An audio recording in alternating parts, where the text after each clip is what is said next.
In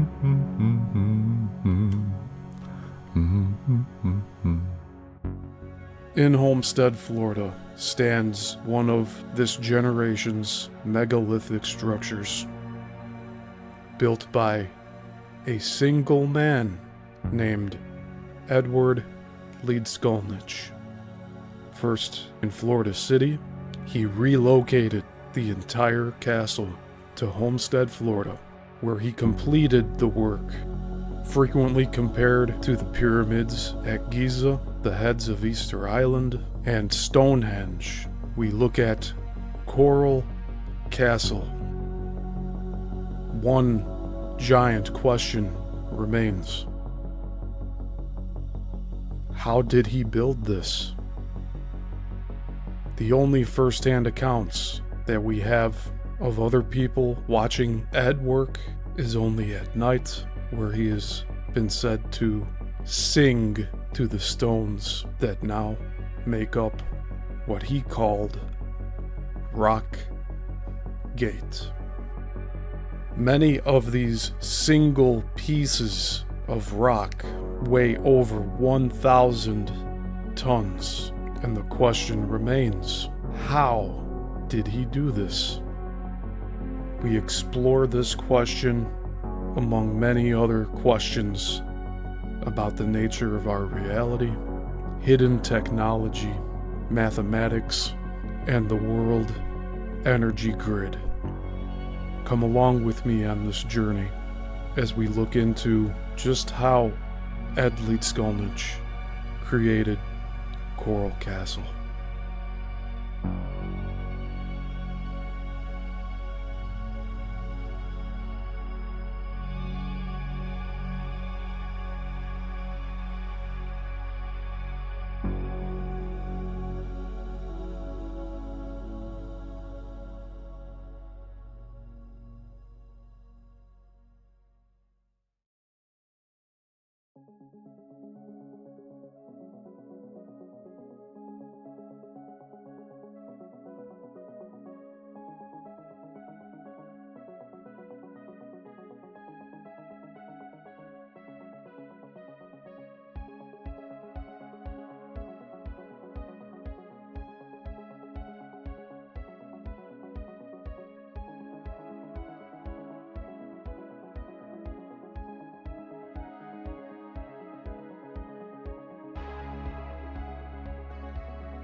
Welcome everyone to Yissel Missile Productions channel. My name is Steven Yissel. Today we are covering the Philadelphia experiment in our Coral Castle Deep Dive series. I had the microphone muted earlier. I apologize on that. But we have this book that we have continued to read upon. We are burning through it. We are collecting the information, and we're trying to digest it, review it. But the Philadelphia experiment is something I've been wanting to cover on this channel for quite a long time. I wasn't too sure how to go about it, but thankfully these series have helped get everything going. So I appreciate all you being here. Let's get this slideshow going. I hope that all of the photographs are still uncorrupted here. I saw there was a green photograph in one of these for the slideshow. But anyways, we're going to get started here. Please remember to drop a like, comment below your thoughts. If you have anything to share in this conversation, please do. If you're watching this after the fact, please share your thoughts. That's all I ask. We are running independently here. There's no corporations, no sponsorships. We're not pushing any products here. This is purely informational, especially for this show. So, buckle in. The Philadelphia Experiment by Harry Osoff. So let's look at this photograph here. Looks like we got Einstein, which very glorified beyond his abilities, I believe, but we'll see as we go here. Albert Einstein conferring with naval officers in his study at Princeton, New Jersey, July 24th, 1943, and this is from the National Archives.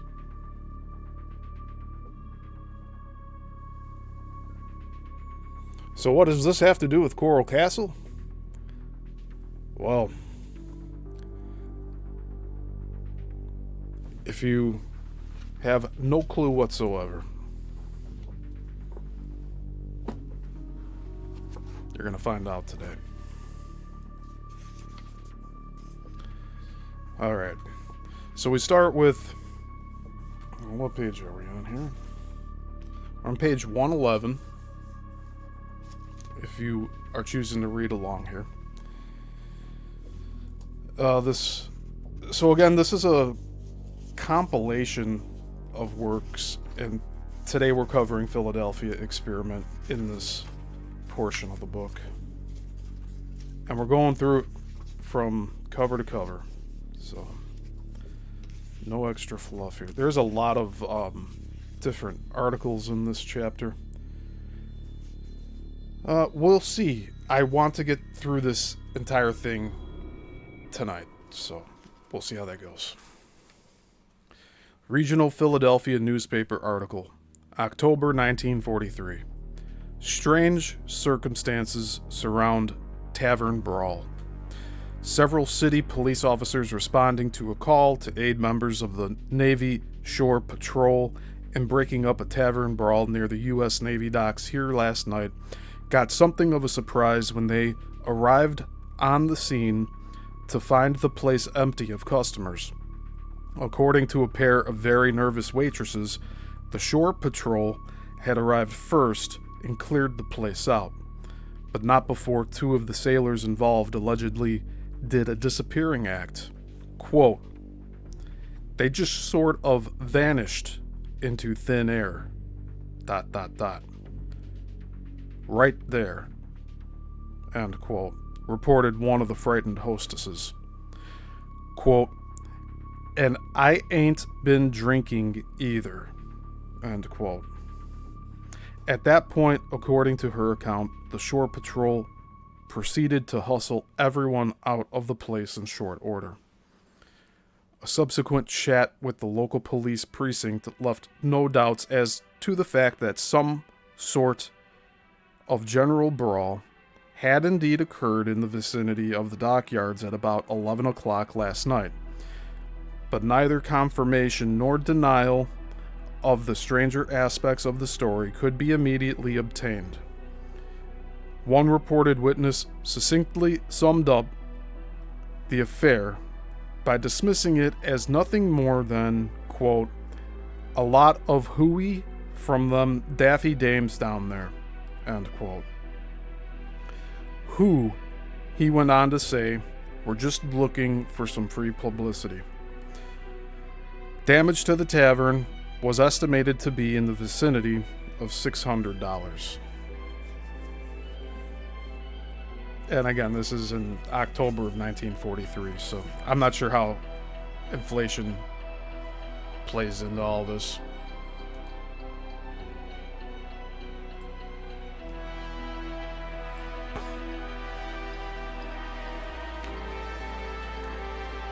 The Philadelphia experiment is the name that has been commonly given to an alleged top-secret experiment conducted by the United States Navy in 1943, in which the destroyer escort USS Eldridge, that's spelled Eldridge, outfitted with several tons of specialized electronics equipment capable of creating a tremendous, pulsating magnetic field around itself, was first made invisible and then transported in a matter of moments from the Philadelphia Navy Yard to the Norfolk docks and back again, a total distance of over 400 miles or 640 kilometers. The United States government for the last 43 years has officially denied that this experiment ever took place. Challenging this statement, however, are several unanswered questions. What caused the death of some of the crew members aboard ship in a safe and secure harbor? Why was the remainder of the crew discharged as medically unfit? If one concludes that the Philadelphia experiment did really occur, then was the untimely death of an independent researcher investigating the alleged experiment really suicide? How could the Navy possibly accomplish such a fantastic experiment? In any case, the story begins with Morris Ketchum Jessup, an astronomy and mathematics professor at the University of Michigan. Morris Ketchum Jessup was born in Rockville, Indiana, March 20th, 1900, and named after his uncle, a railroad and financial baron, in parentheses, who also had a cape in the northernmost tip of Greenland named after him. End parentheses. In the late 1920s, while a doctorate student at the University of Michigan, the young Jessup's research was responsible for the discovery of many physical double stars now catalogued by the Royal Astronomical Society of London. While the country was in the firm grip of the Depression and jobs were hard to find, Jessup, like so many other highly technical people, took work wherever he could. He was first assigned by the U.S. Department of Agriculture to go to the Amazon to study sources of crude rubber. From there, he became a photographer on an archaeological expedition to Mayan ruins in Central America. Then Jessup went to Peru to study pre-Incan culture.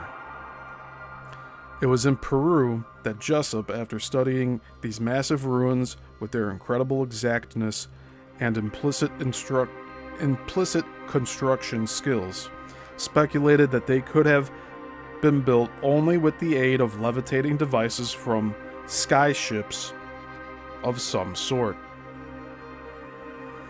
This theory places Jessup among the first of modern scientists to believe in the ancient astronauts, quote-unquote, theory.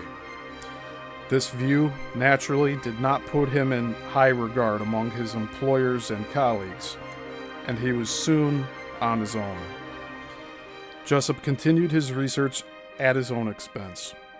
He found some very interesting craters in Mexico that were similar in structure and type to the mysterious craters on the moon. Further research disclosed that the United States Air Force had highly classified photos of the Mexican craters.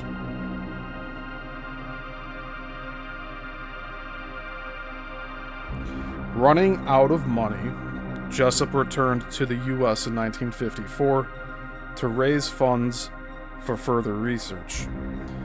When the flying saucer craze ran rampant in the late 1940s and early 1950s, Jessup became interested, first casually, and then quite seriously. His major focus was the possible propulsion power for these sky ships. And give me one moment. I gotta take a sip here.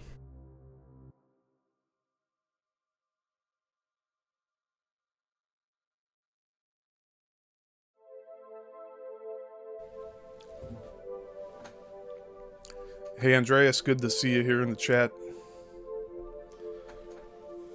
This is going to be an interesting one today.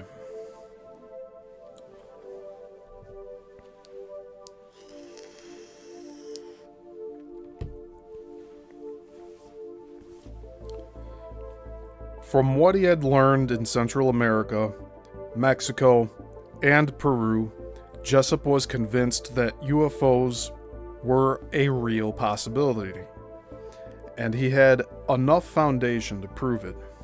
Jessup moved to Washington, D.C. and devoted the next year to extensive research. On January 13th, 1955, he gave his publisher the completed manuscript of his book, quote, "The Case for the UFO." And I'm going to make a note of that.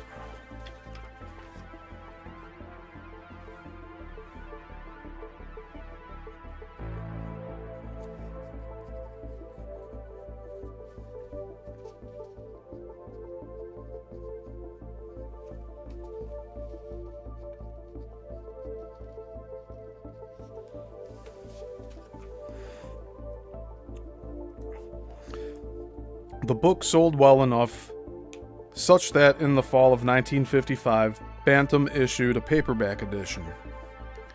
Shortly after this book was published, Jessup received a most unusual letter. It was written in several different colors of ink, and the spelling and punctuation were most odd. The subject of the letter, however, was even stranger than its grammatical oddities.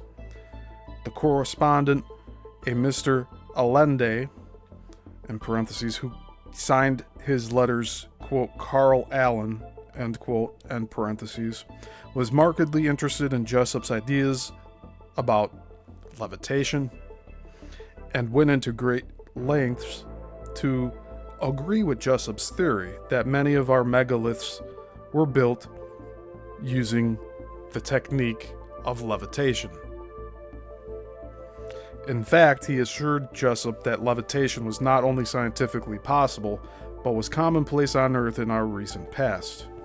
Jessup was so fascinated by the style of the letter and the agreement with his own theory that he wrote back to Allende asking for more details. These events concurred with several other pressing matters. At this time, Jessup was doing the publicity and lecture circuit and was also preparing his second book, The UFO and the Bible. He soon forgot about the mysterious letter.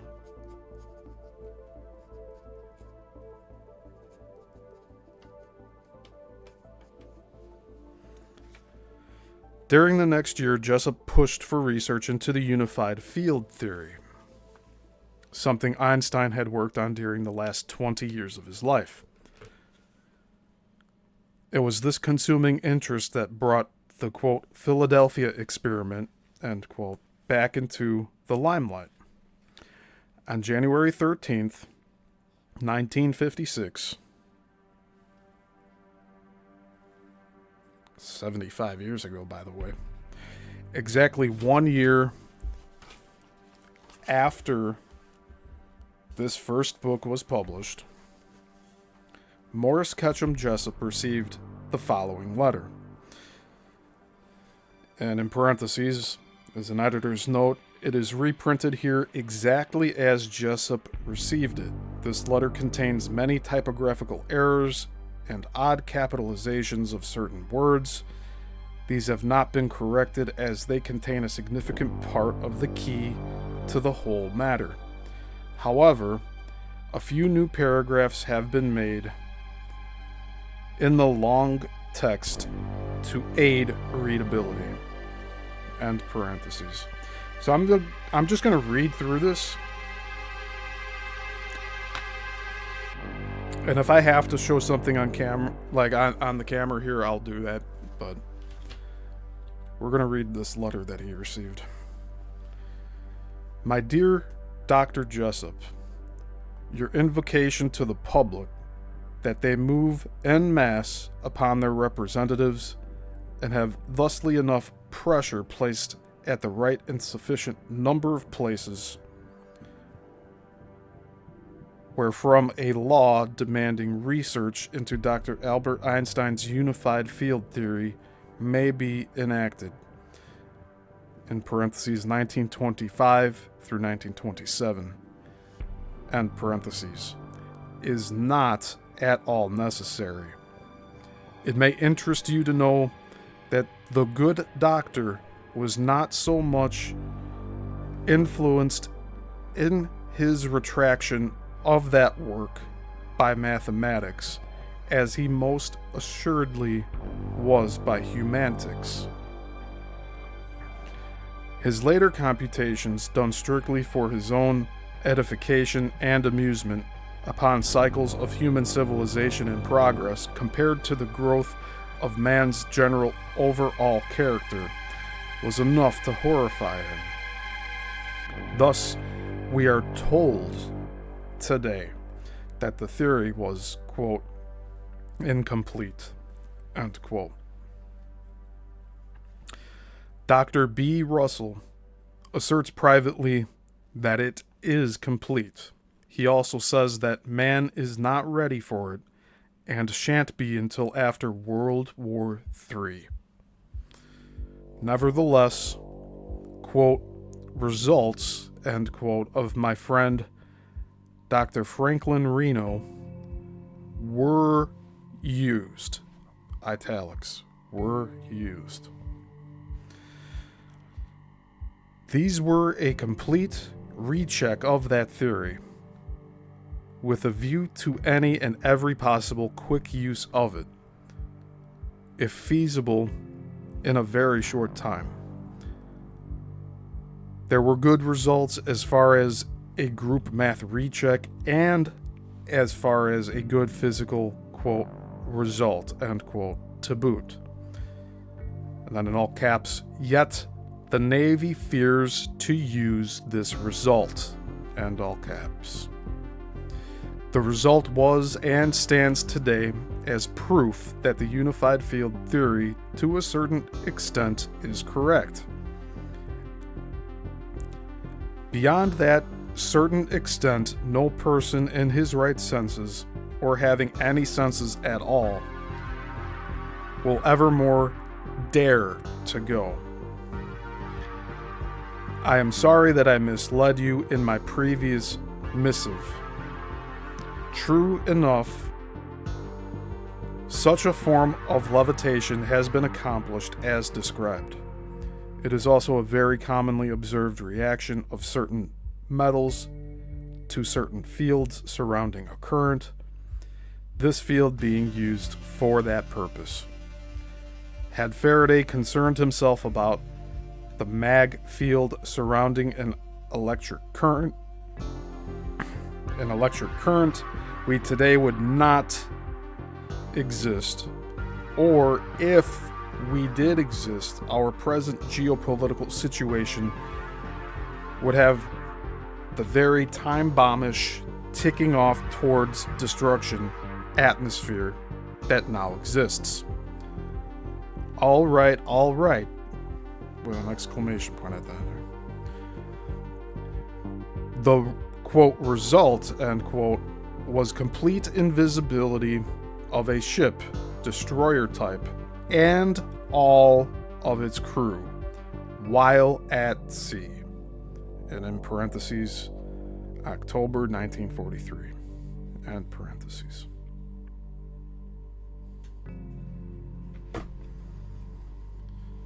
So this letter's not over yet, but making some interesting claims here. The field was effective in an oblate spheroidal shape, extending 100 yards, more or less due to lunar position and altitude, out from each beam of the ship. Any person within that sphere became vague in form, but he too observed those persons aboard that ship as though they too were of the same state, yet were walking upon nothing. Any person without that sphere could see nothing save the clearly defined shape of the ship's hull in the water, providing, of course, that that person was just close enough to see yet just barely outside of that field. Why tell you now? Very simple. If you choose to go mad, then you would reveal this information. Half of the officers and the crew of that ship are at present mad as hatters. A few are even yet confined to certain areas where they may receive trained scientific aid when they either, quote, go blank, end quote, or, quote, go blank, end quote, and get stuck, end quote. So that this is part of like the word for word transcription of everything. I'm trying to make it as legible as possible. Going bland, i.e. an after effect of the man having been within the field too much, is not at all an unpleasant experience to healthily curious sailors. However, it is when also they, quote, get stuck, end quote, that they call it, quote, hell incorporated, end quote. The man thusly stricken cannot move of his own volition unless one or more of those who are within the field go and touch him quickly, else he, quote, freezes, end quote. If a man freezes, his position must be marked out carefully, and then the field is cut off. Everyone but that, quote, frozen, end quote, man is able to move. To appreciate apparent solidity again. Then, the newest member of the crest, the word is just spelled CRES, must approach the spot, where he will find the, quote, frozen, end quote, man's face or bare skin that is not covered by usual uniform clothing. Sometimes it takes only an hour or so, sometimes all night and all day long, and worse, it once took 6 months to get the man, quote, unfrozen, end quote. This, quote, deep freeze, end quote, was not psychological. It is a result of a hyperfield that is set up within the field of the body, while the, quote, scorch, end quote, field is turned on, and this at length or upon an old hand.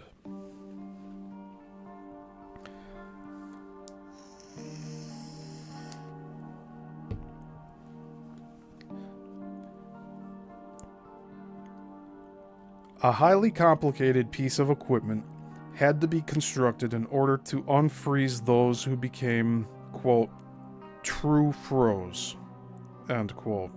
And in parentheses is an editor's note. This could be, quote, free freeze, end quote, end parentheses. Or, quote, deep freeze, end quote, subjects. Usually, a deep freeze man goes mad, stark raving, gibbering, running mad, if his, quote, freeze, end quote, is far more than a day in our time. I speak of time, for deep, frozen men are not aware of time as we know it.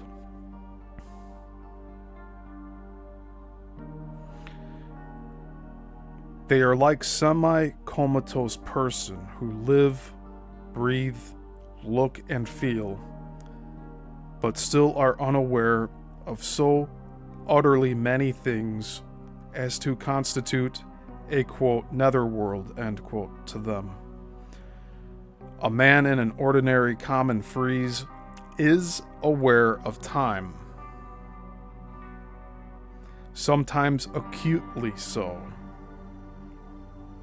Yet they are never aware of time precisely as you and I are aware of it.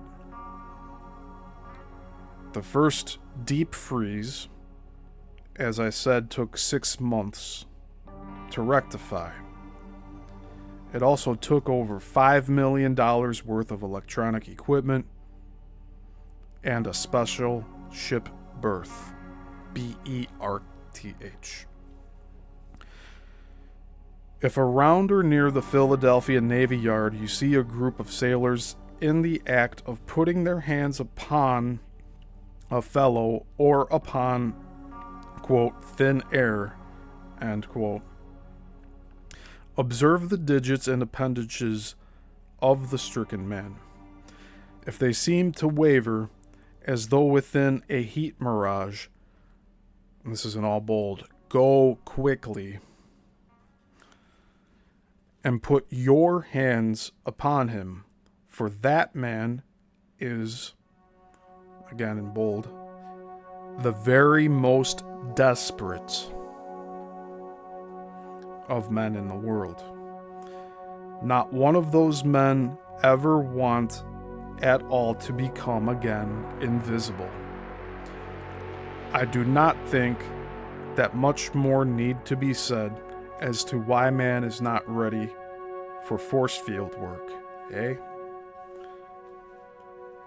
You will hear phrases from these men such as, quote, caught in the flow, or the push, or, quote, stuck in the green, end quote, or, quote, stuck in molasses, end quote, or, quote, I was going fast, end quote. There's a lot of quotes within quotes here, by the way. That's part of the structure that this letter was written in, according to the editor here. These refer to some of the decade later after effects of force field work. Quote, caught in the flow, end quote, describes exactly the, quote, stuck in molasses, end quote, sensation of a man going into a deep freeze or plain freeze, either of the two. Caught in the push can either refer to that which a man feels briefly when he is either about to inadvertently, quote, go blank, end quote, i.e. become invisible, or about to get stuck in a deep freeze or plain freeze. And plain spelled Plain.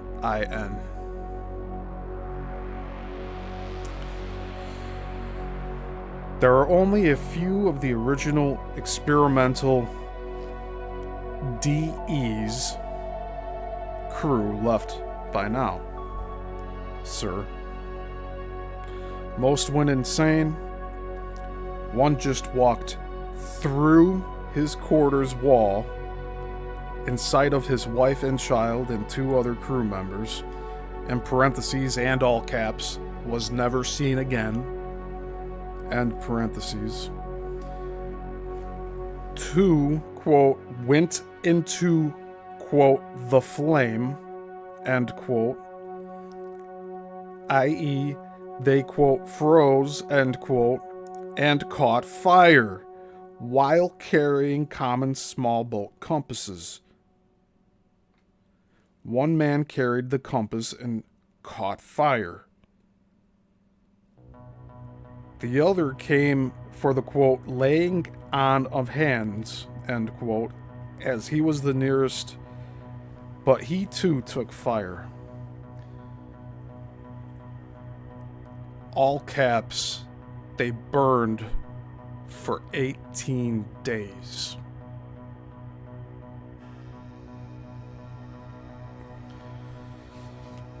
The faith in, quote, hand-laying, end quote, died when this happened, and men's minds went by the scores. And in italics, the experiment was a complete success. The men were complete failures.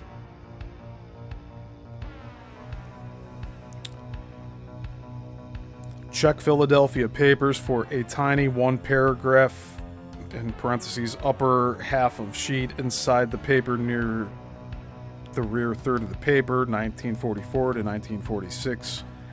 In spring or fall or winter, not summer, end parentheses. Of an item describing the sailor's actions after their initial voyage. They raided a local to the Navy Yard, quote, gin mill, end quote, or, quote, beer joint, end quote, and caused such shock and paralysis of the waitresses that little comprehensible could be gotten from them, save that paragraph, and the writer of it does not believe it and says, quote, I only wrote what I heard, and them dames is daffy. So all I get is, quote, hide it, end quote, bedtime story, end quote. There's a lot of quotes that start and don't finish and get double quoted at the end of it. I'm trying my best to not chop it up, but I feel it's important for me to share when it's a quote and when it's not. One more paragraph, and then I'll take a break because there's two letters here. I will read the next paragraph and then I'll check the comments here. Check observer ship's crew. Matson Lines Liberty ship out of Norfolk. Parentheses, company may have ship's log for that voyage or Coast Guard have it. End parentheses. I'm reading this word for word, by the way, so the choppy sentence structure is in this letter. And the misuse of certain words, it's written this way in this letter. The SS Andrew Fernseth, spelled F-U-R-N-S-E-T-H, Chief Mate Mousley, and parentheses, will secure captain's name later, end parentheses, and another pair of parentheses, ship's log has crew list on it, end parentheses. One crew member, Richard Price, or, quote, Splicey, end quote, Price, may remember other names of deck crew men. In parentheses, Coast Guard has record of sailors issued, quote, papers, end quote, end parentheses.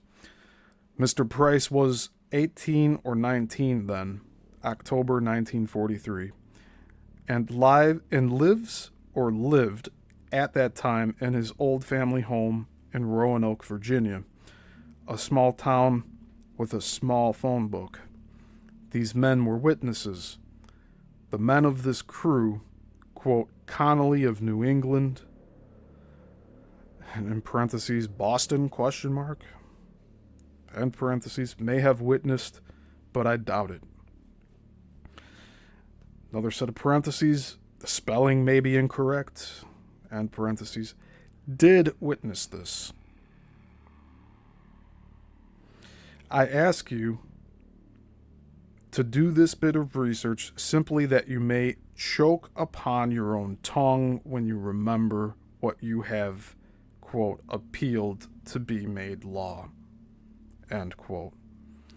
Very disrespectfully yours, Carl M. Allen. And he sent a letter days later. But let's check the comments here. Andreas says, I get we want to advance our technology, but some aspects of it are best left alone, because then we'll just end up creating something we can't control like in the movies and games. Well, there's a risk with that with everything. And I do believe this is one prime example that we've gone further with our technology, but it created something very nightmarish for the people involved. So, like what they said in this letter here, even though it's very negative and disrespectful to the researcher,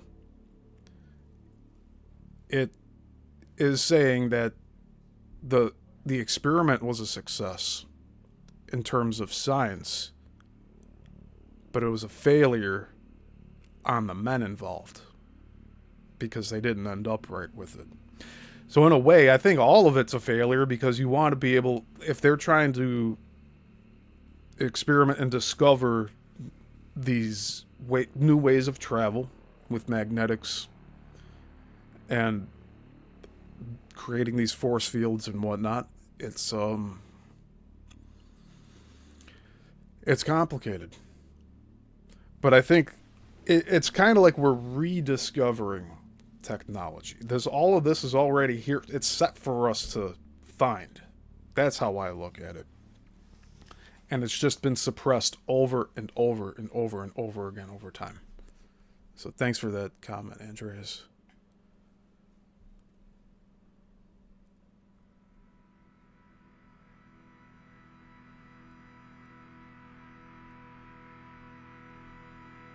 Hello, Missing Time.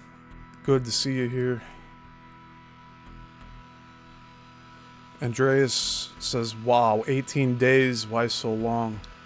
You know, that actually, I don't know what to say about that.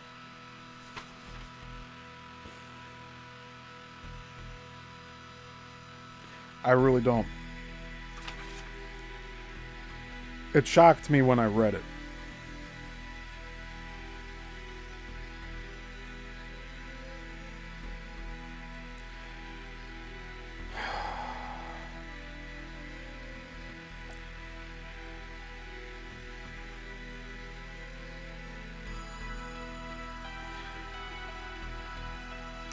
They're freezing and catching fire and burning for 18 days. I would say that, like, it's not their bodies or skin that's burning. It must be whatever. I'm gonna make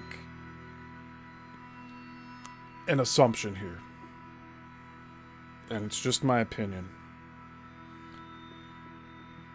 They claim of a spherical force field around the USS Eldridge. I think the people on board also had that type of force field. That's why they were able to get stuck in the walls, because that's what they're talking about here. And that's what the freezing is also.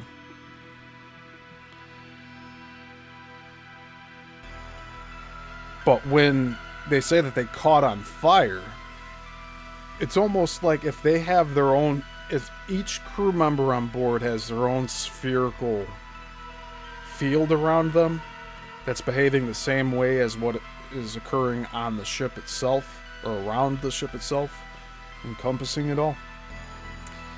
What's actually burning is the outside layer that's encapsulating each crew member aboard the ship, if that makes any sense.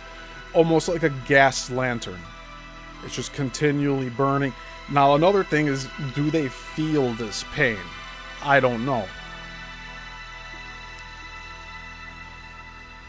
The many mysteries of this particular subject.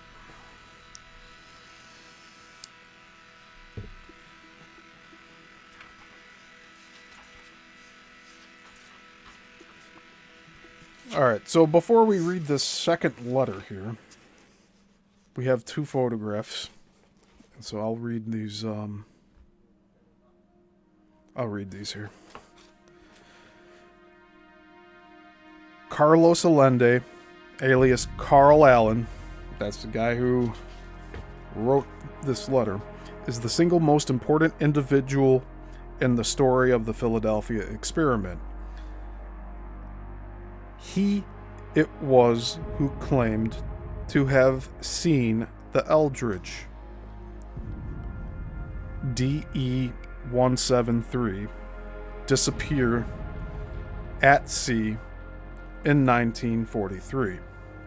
He also claimed to have read that it had been made to vanish from its docks in Philadelphia, materialize in the Norfolk area of Virginia, and then return to Philadelphia. A total distance of over 400 miles or 640 kilometers.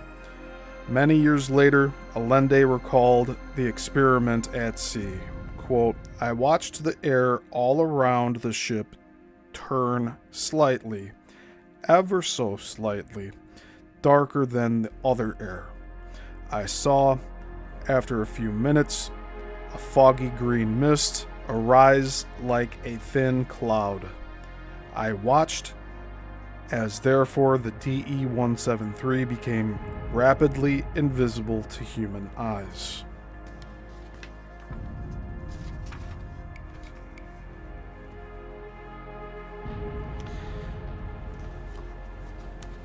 So I'll show you the photograph of this guy.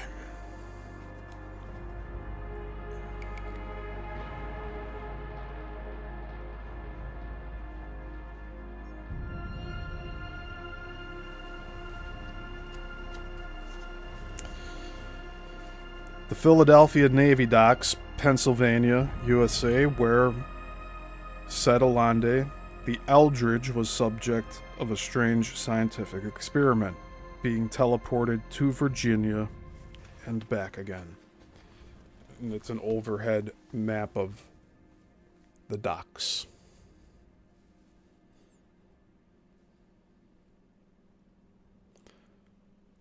I would have preferred if they'd circled exactly where. But that's all right.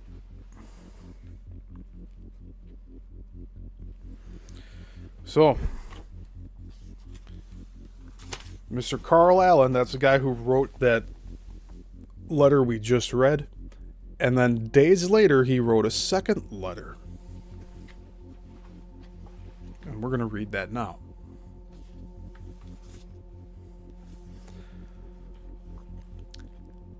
Hey, Ivy, good to see you here. So this is from, it says it's titled Days Later. Notes in addition to and pertaining to missive. In parentheses, contact Rear Admiral Ransom Bennett for verification of info herein. Navy Chief of Research. He may offer you a job ultimately. End parentheses. Coldly and analytically speaking, without the howling that is in the letter to you accompanying this, I will say the following in all fairness to you and to science. 1. The Navy did not know that these men could become invisible, and then all caps, while not upon the ship and under the field's influence, end caps. 2. The Navy did not know that there would be men die from the odd effects of hyper, quote, field, end quote, within or upon, quote, field, end quote. This broken English here is verbatim in here based off of how the editor wanted to keep everything intact from the handwritten letter. And I'm reading the typed text version that's in this book. So there's words used that shouldn't be. There's some that need to have a few letters cut off and stuff. It's just not fully punctual. So just keep that in mind. Number 3. Further, they even yet do not know why this happened and are not even sure that the, quote, F, end quote, within F is the reason for sure at all. In short, the atomic bomb didn't kill the experimenters. Thus, the experiments went on. But eventually, one or two were accidentally killed, but the cause was known as to why they died. Myself, I, quote, feel, end quote, that something pertaining to the small boat compass triggered off, quote, the flames, end quote. And that's not the first time he mentioned that he believes the compass is what made the flames present here. I have no proof, but neither does the Navy. Number 4. Worse and not mentioned, when one or two of their men visible within the field to all the others just walked into nothingness, and nothing could be felt of them. There's a lot of commas here that I'm trying to read this as legibly as possible. Either when the field was turned on or off, all caps, they were just gone. Then more fears were amassed. Number 5. Worse yet, when an apparently visible and new man just walks seemingly through the wall of his house. The surrounding area searched by all men and thoroughly scrutinized by and with and under an installed portable field developer, all caps, and nothing ever, and all caps, found of him. And then this is all italics. So many fears were by then in effect that the sum total of them all could not ever again be faced by any of those men or by the men working at and upon the experiments. And italics. I wish to mention that somehow, also, the experimental ship disappeared from its Philadelphia dock, and not only a very few minutes later appeared at its other dock in the Norfolk Newport News, Portsmouth area. Is it Portsmouth? This was distinctly and clearly identified as being that place, but the ship then again disappeared and went back to its Philadelphia dock in only a very few minutes or less. This was also noted in the newspapers, but I forget what paper I read it in or when it happened. Probably late in the experiments, may have been in 1956 after experiments were discontinued. I cannot say for sure. To the Navy, this whole thing was so impractical due to its morale-blasting effects. which were so much so that efficient operation of the ship was drastically hindered. And then after this occurrence, it was shown that even the mere operation of a ship could not be counted upon at all. In short, ignorance of this thing bred such terrors of it that on the level of attempted operations, with that knowledge was then available, it was deemed as impossible, impractical, and too horrible. I believe that had you then been working upon and with the team that was working upon this project, with yourself knowing what you now know, that, quote, the flames, end quote, would not have been so unexpected or such a terrifying mystery. Also, more than likely, I must say, in all fairness, none of these other occurrences could have happened without some knowledge of their possibility of occurring. In fact, they may have been prevented by a far more cautious program and by a much more cautiously careful selection of personnel for ships, officers, and crew. Such was not the case. The Navy used whatever human material was at hand, without much, if any, thought to as character and personality of that material.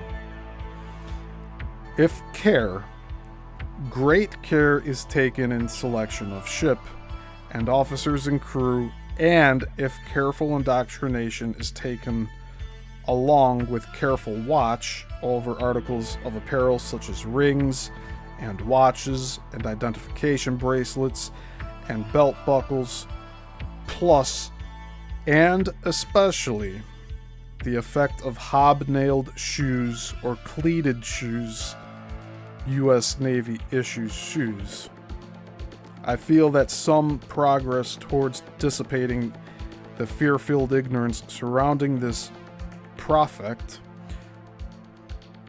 will most surely and certainly accomplished. Again, there's broken English in this, so this is the best I could read it for you. The records of the U.S. Maritime Service House, Norfolk, Virginia, in parentheses for graduated seamen of their schools, end parentheses, will reveal who was assigned to SS Andrew Feruseth for month of either late September or October of 1943. I remember positively of one other observer who stood beside me when tests were going on. He was from New England. Brown, blonde, curly hair, blue eyes. Don't remember name. I leave it up to you to decide if further work shall be put into this or not, and write this in hopes there will be. Very sincerely, Carl M. Allen. So that's quite a different tone that he took with that second letter here. So here was a mysterious correspondence from a man who talked like he knew intimately about levitation, disappearing ships, and invisible men. He wrote in different color inks and with a style of writing that would not win any good grades anywhere. Jessup, meanwhile, was being pushed around by his agents in New York to run the publicity circuit and to get a new book out while the interest was still hot on his last one. But all he wanted was to make some cash and then get back to those craters in Mexico. It would have been easy to just forget the whole Allende matter, or Carl Allen. So, yeah.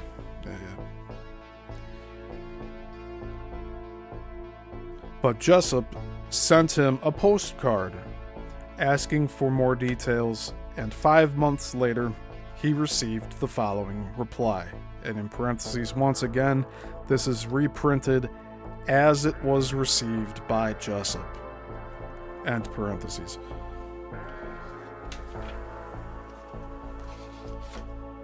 And before we read that, there's more photographs here.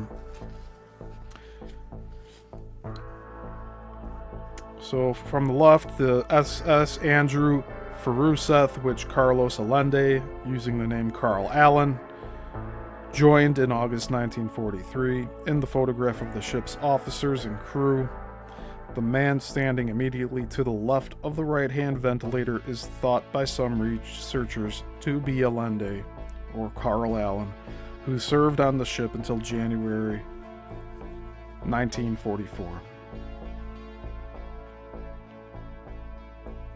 Maybe to the left of the right-hand ventilator.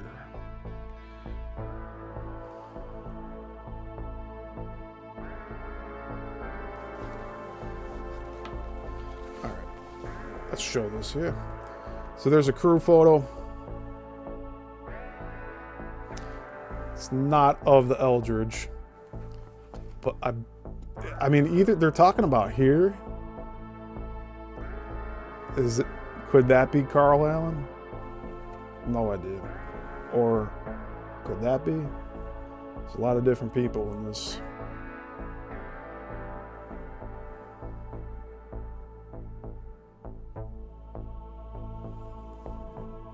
And then there's the first in there.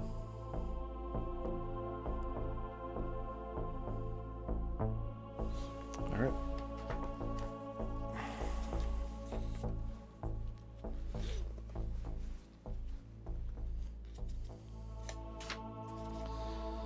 And one more overhead map here. It says A, the theoretical transfer position of the experimental ship when projected from the Penn's landing area. The position would be further to the west if projected from the point adjacent to the Philadelphia College of Science.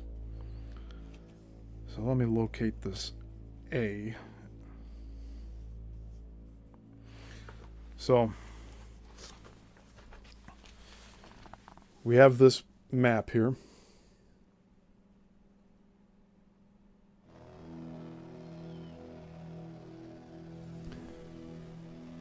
The ship just appeared in this general area. In Norfolk, Virginia. 400 miles from where it was sitting in port in Philadelphia. Okay? So this is where it ended up. Just for several minutes, though, and then it went back.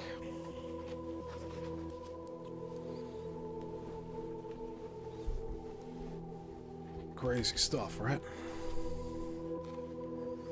But we don't call that crazy. This is science, right? This is science. Okay, so Jessup asked for more details, and Carl Allen wrote back to him in a third letter, and we are about to read that here, which it goes on for nearly 3 full pages. So just give me a moment here.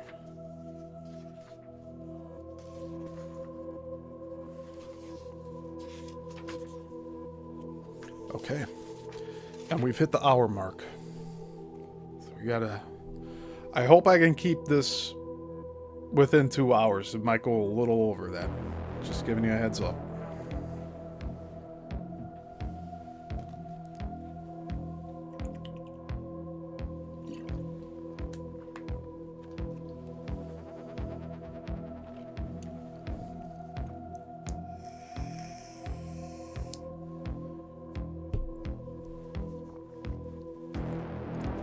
All right, let's read this third letter from Carl M. Allen, or Allende. When there's all capital letters, I will say so. It might make everything very choppy, but I'm going to try to translate this as best as possible for you guys. I'm reading this word for word, but I'll try to capture the energy here. Dear Mr. Jessup, having just recently gotten home from my long travels around the country, I find that you had dropped me a card. You ask that I write you, quote, at once, end quote. And so after taking everything into consideration, I have decided to do so. You ask me for what is tantamount to positive proof of something that only the duplication of those devices that produced, quote, this phenomenon, end quote, could ever give you. At least, were I of scientific bent, I presume that were I of such a curiosity about something, the which has been produced from a theory that was discarded, 1927, as incomplete, I am sure that I would be of such dubiousness towards that I would have to be shown those devices that produced such a curious interaction of forces and fields in operation and their product. Mr. Jessup, I could, all caps, never, end all caps, possibly satisfy such an attitude.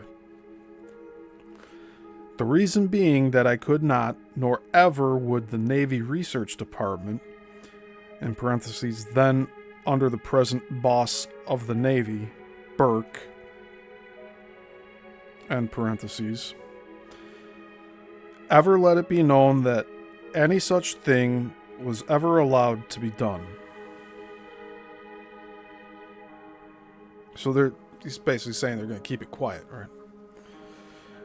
For you see, it was because of Burke's curiosity and willingness and prompting that this experiment was enabled to be carried out.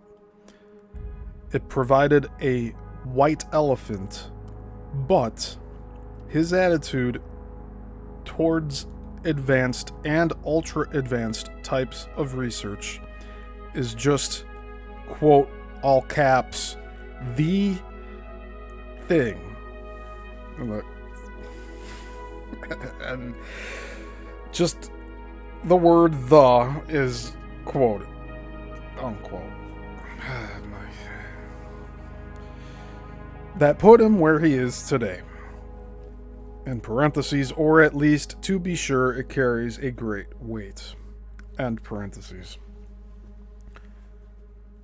Where the stench of such an experiment's results, were the stench of such an experiment's results ever to come out, he would be crucified. However, I have noticed that through the ages, those who have had this happen to them, once the vulgar passions that caused the reaction have cooled off, all caps, and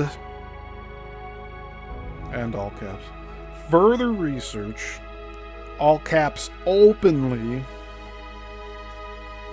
carried on that these crucified ones achieved something akin to sainthood. You say that this, quote, is of the greatest importance, end quote. I disagree with you, Mr. Jessup. Not just wholeheartedly, and in all italics, but vehemently.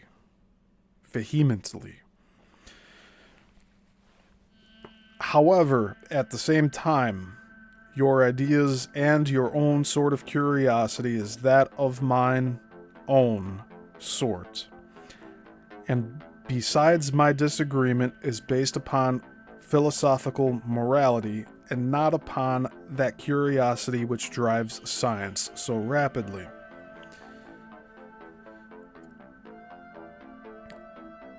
I can be of some positive help to you in myself, but To do so would require a hypnotist, sodium pentothal, a tape recorder, and an excellent typist secretary in order to produce material of real value to you. As you know, one who is hypnotized cannot lie, and one who is both hypnotized, all caps, and given, quote, truth serum, end quote, as it is colloquially known, all caps, could not possibly lie at all. To boot, my memory would be, all caps, thus enabled to remember things in such great detail, things that my present consciousness cannot recall at all, or only barely and uncertainly, that it would be of far greater benefit to use hypnosis. I could thus be enabled to not only recall complete names, but also addresses and telephone numbers, and perhaps the very important Z numbers of those sailors whom I sailed with them or even came into contact with. I could too, being something of a dialectician, be able to thusly talk exactly as these witnesses talked, and imitate or illustrate their mannerisms and habits of thought. Thus your psychologists can further, all caps, in advance, the surefire method of dealing most successfully with these. I could, all caps, not do this with someone whom I had not observed at length, and these men I lived with for about 6 months, so you are bound to get good to excellent results. The mind does, all caps, not ever forget. Not really, as you know. Upon this, I suggest this way of doing this with myself, but further, the later usage of myself in mannerisms and thought pattern illustration is suggested in order that the goal of inducing these men to place themselves at and under your disposal, in parentheses, all caps, hypnotically or under truth serum, and parentheses, is a goal which could have far greater impact due to correlation of experiences remembered hypnotically by men who have not seen or even written to each other at all for nearly over 10 years. In this, with such men as witnesses giving irrefutable testimony, it is my belief that were not the Navy but the Air Force confronted with such evidence, in parentheses, i.e. Chief of Research, there would be either an uproar or a quiet and determined effort to achieve, all caps, safely, caps, that which, or quote, that which, end quote, the Navy failed at.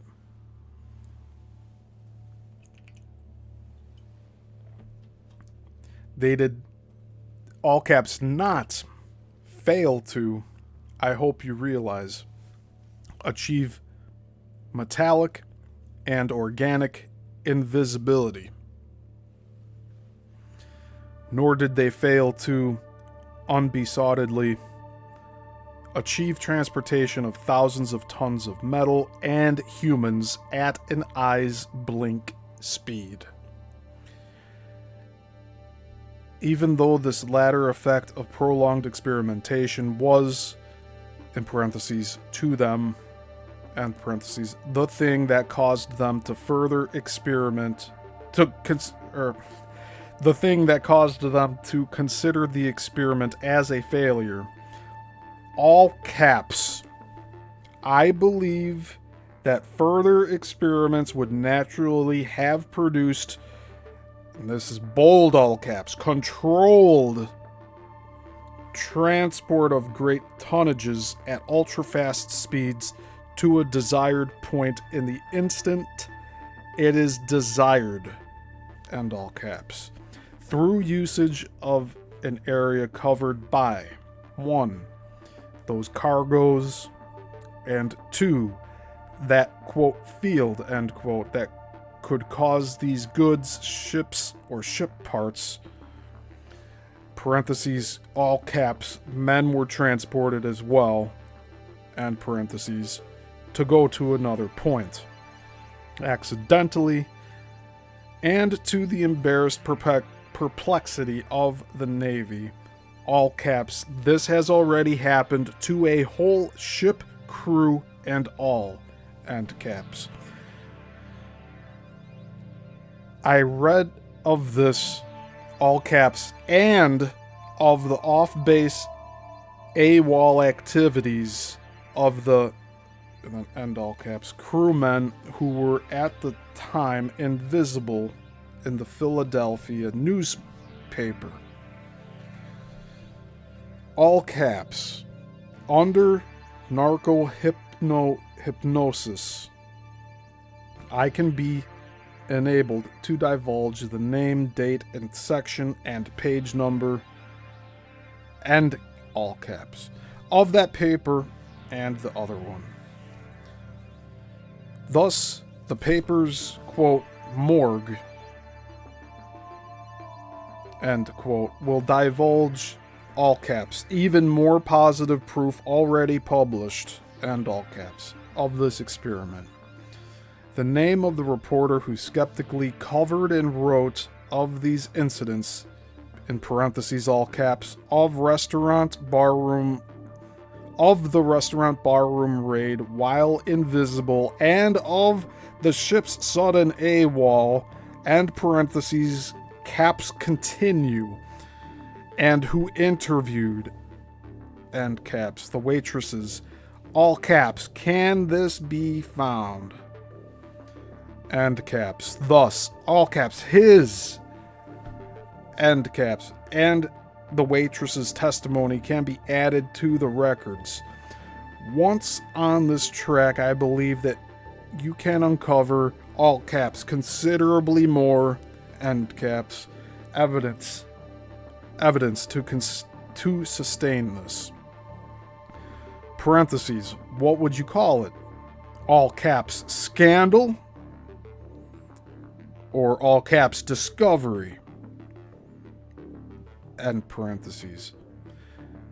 You would need a Dale Carnegie to maneuver these folks into doing just as you wish.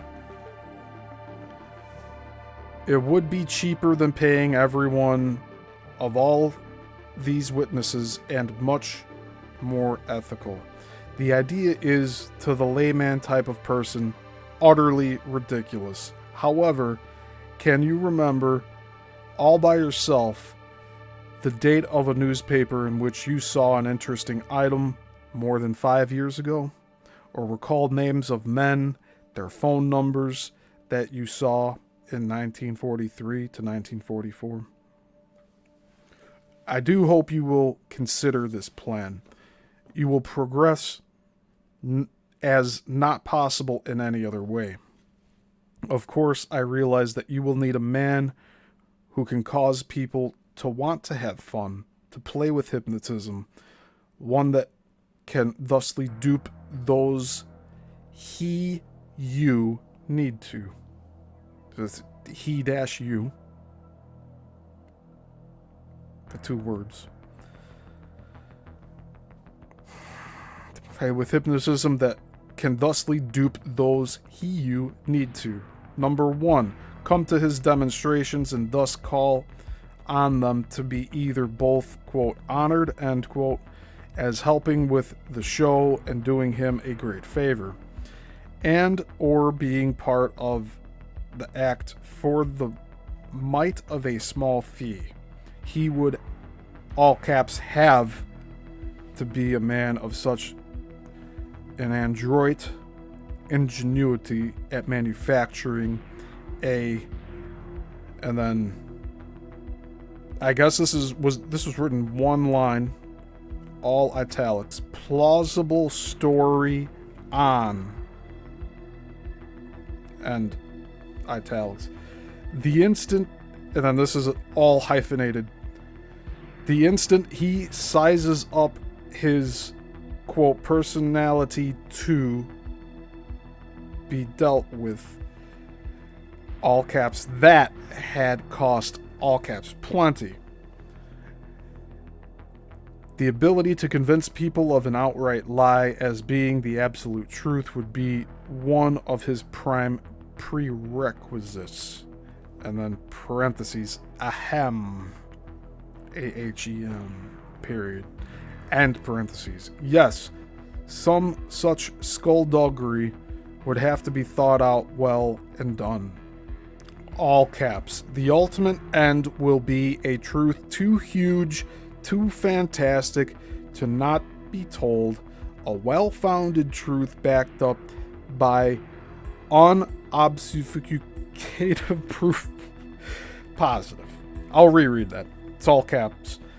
The ultimate end will be a truth too huge, too fantastic to not be told, a well-founded truth backed up by unobfuscated proof. Positive. End caps. I would like to find where it is that these sailors live, all caps, now. End caps. It is known that some few people can somehow tell you a man's name and his home address, all caps, under hypnosis, even though never having met or seen the person, end caps. These folks have a very high or just a high PSI factor in their makeup that can be intensified under stress or strain, or that is usually intensified under extreme fright. It can also be re-intensified by hypnosis. Thus, it is like reading from the Encyclopedia Britannica, even though that barroom restaurant raid was staged by invisible or partly invisible men. Those men, all caps, can see each other, thus names, end caps, in the excitement, were sure to have been mentioned, whether last or first names or nicknames. I'm going to pause here. This means that the bar raid by these crew members that were on the ship that teleported 400 miles from shore to shore from Philadelphia to Norfolk. These are the same the same crew that went into the bar after the ship went from Norfolk back to Philadelphia within minutes. They were still under this invisible force field, and they all saw each other, and they all went to a bar together and caused a ruckus. To the people running the bar, they either saw nothing, so it looked like poltergeist activity, or they saw partly materialized people in there, which is wild. And I don't think I heard this part of this story.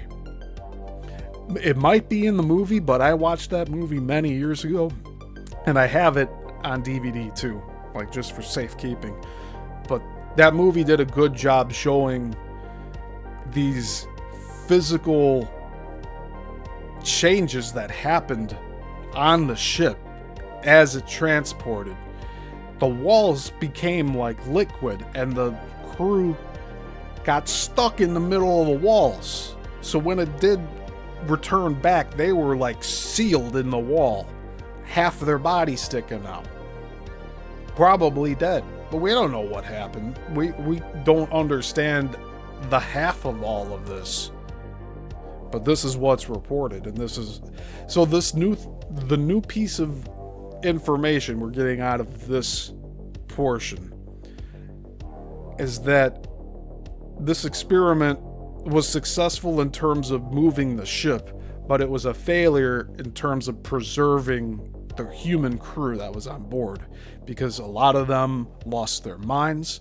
A lot of them came back and weren't fully solid and went to the bar. Like, they couldn't be visibly seen. Like, this is wild stuff.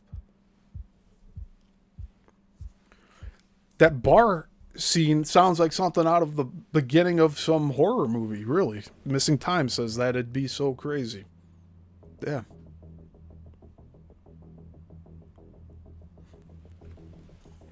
Let's finish this letter here. But I wanted to just get that out of the way. That the whole barroom brawl thing with these invisible crewmates after the experiment happened. That's a story for sure. Whether you want to believe it or not, I mean, we're taking this all at face value. We're under the assumption here that this is legitimate.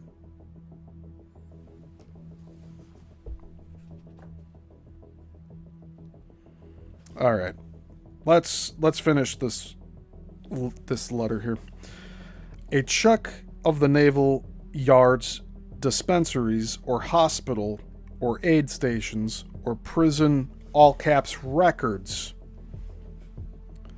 of that particular day that the barroom restaurant occurred may reveal the, all caps, exact names of precisely who were the men, their service serial numbers, and thus the information on where they are from be secured, end caps, and by the android, quote, maneuverings, end quote, of those still at home.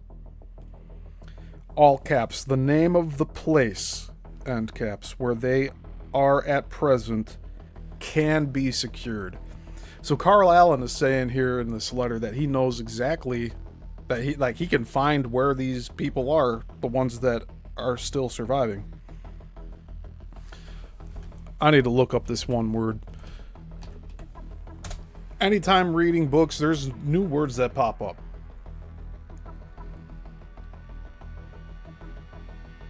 It's not going to give it to me here, and this is it. No. See, this is another problem with today's internet. You type something into the search bar, and it's like, oh no, you mean you're looking for Android? No, Android with a T. We're trying to figure out what this means. Android, define, please. It's not going to give us it.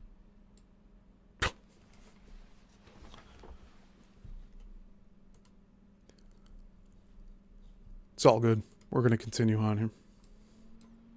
I just wanted to understand what that was.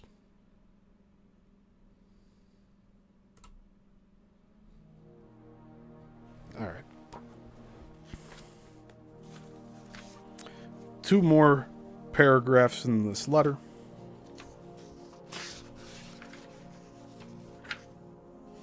Oh, man. All right, let's just keep going.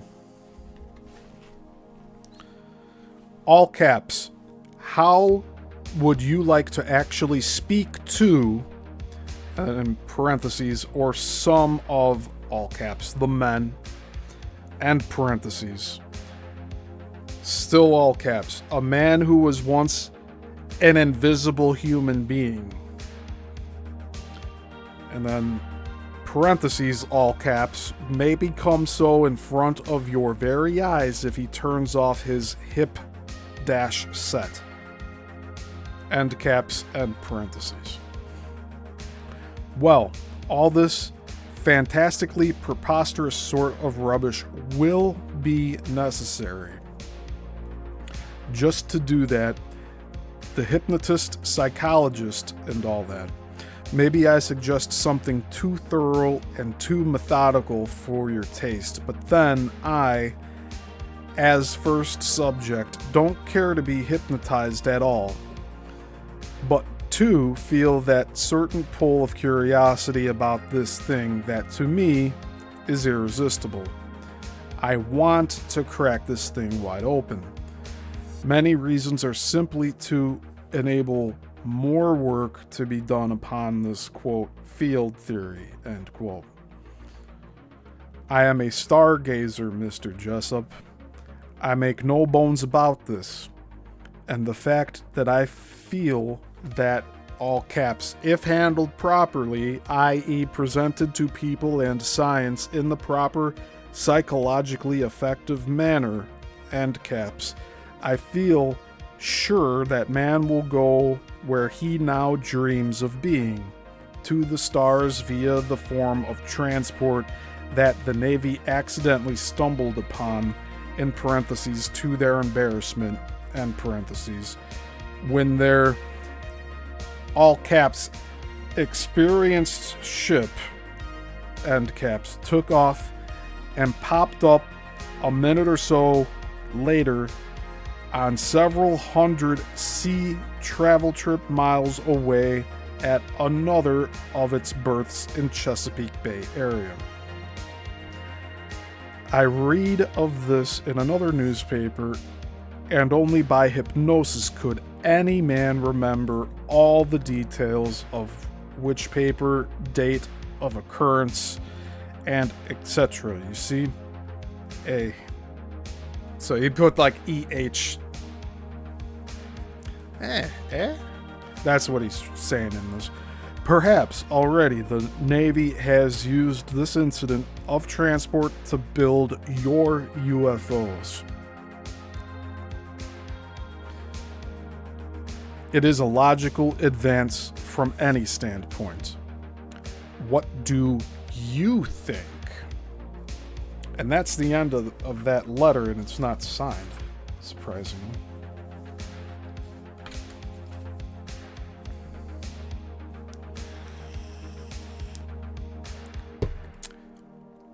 Well, let's do a little role play here. Pretend we're Mr. Jessup. We just got this letter from Alan. What do we think? There's that green... I don't know why that picture's like that now. It's like corrupt media right there. That's why I do double backups of everything, because sometimes that happens to media. So anybody wanting to archive stuff, remember, all digital is corruptible. Randomly, it'll happen. That's why you have 2 copies of everything. Just copy over the good file onto the second drive again and all that.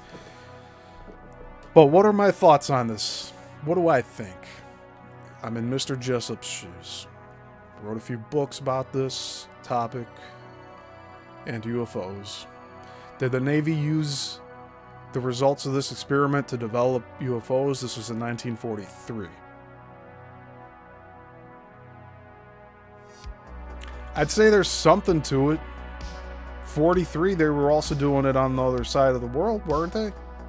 And they were down at Antarctica, too. Which is off limits by basically everyone. Like, no one's allowed down there.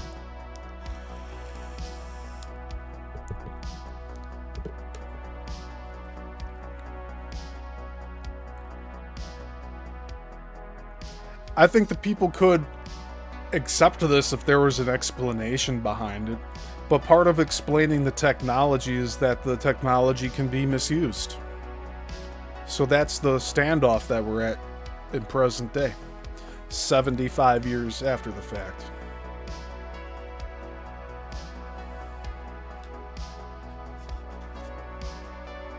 At least from this writing, this portion of the book we're reading today.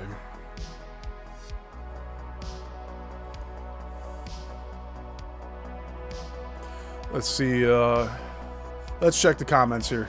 I apologize about that. Andreas says, guess the space-time continuum is more complex than we will ever know, and even the slightest change to the human body could cause us to go crazy or worse. Yeah. Missing Time says, Captain, there's an arm sticking out of the bulkhead. You know, that there's a shot in that movie that really hit home with that. I'd love to just show it on display here real quick. Let me pull it up. Just bear with me here.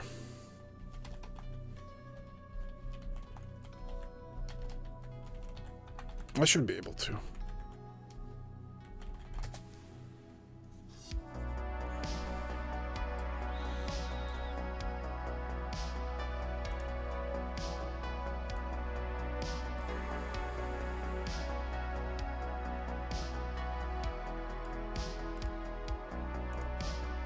Okay. This is a good one here. So what I'm going to do, we're going to watch 2 minutes of this.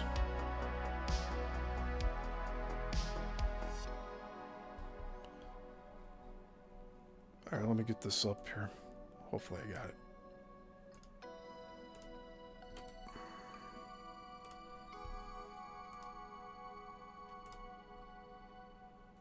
Okay.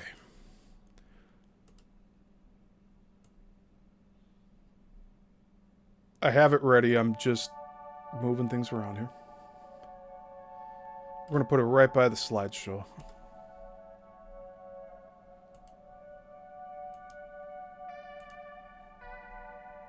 Okay. So again, this is a movie that I think you could find it fairly easily. I don't use any streaming services, so I don't know where this is available, but you can find it on DVD. I know that much. So let's just watch this scene here. Yeah, we won't play too much of it because I'm trying not to get hit with the copyright stuff. So I believe this is around the time of everything happening on that ship, and like they're freaking out. Okay, so I guess the ship's vanished at this point.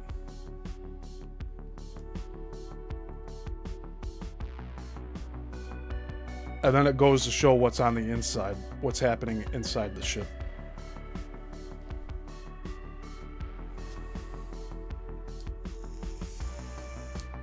So there's a fire.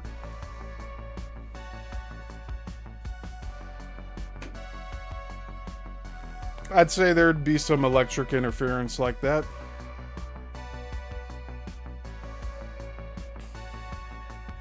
And some of this could be taken as creative freedom of movies, but like they're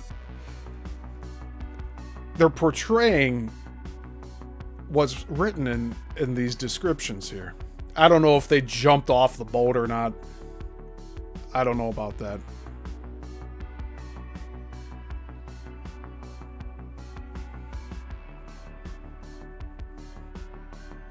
And then there it's appearing in Norfolk. They did a good job of showing a bubble.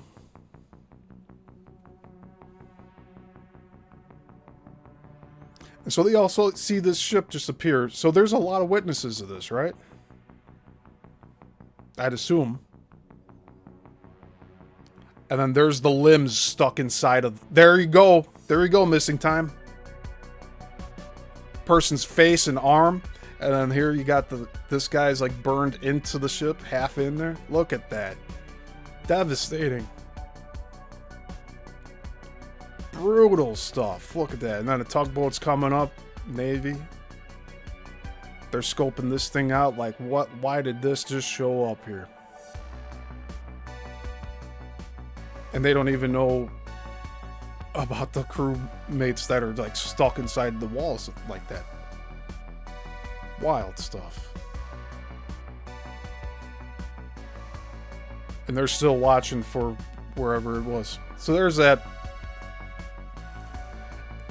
It's worth checking out the whole movie. I just wanted to show certain portions of that. The one shot that I wanted to show was just...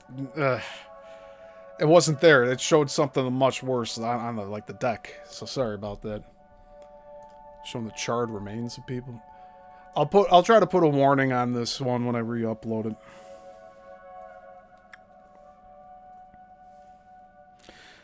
All right, let's get into the rest of reading this here.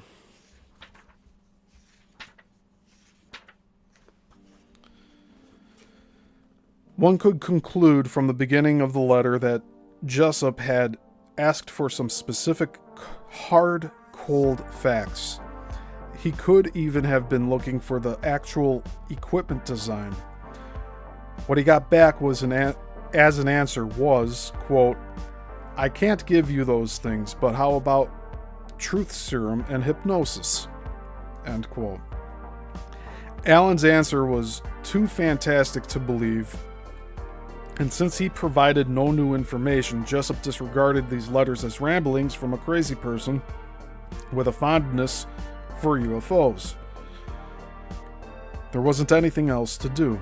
Jessup was too busy raising capital to return to Mexico and resume his grand passion, those mysterious craters, than to pursue some crackpot talking about invisible ships and men. However, there were events happening elsewhere that would soon bring this fantastic story into Jessup's life. In late July or early August, a copy of The Case for the UFO arrived at the Office of Naval Research, or the ONR. However, this was not an ordinary copy.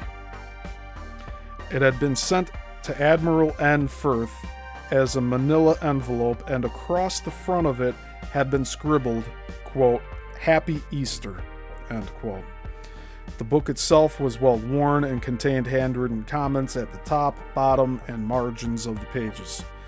The comments were written in 3 different colors of ink, as if the book had been passed back and forth between 3 people. The comments suggested a knowledge of UFOs.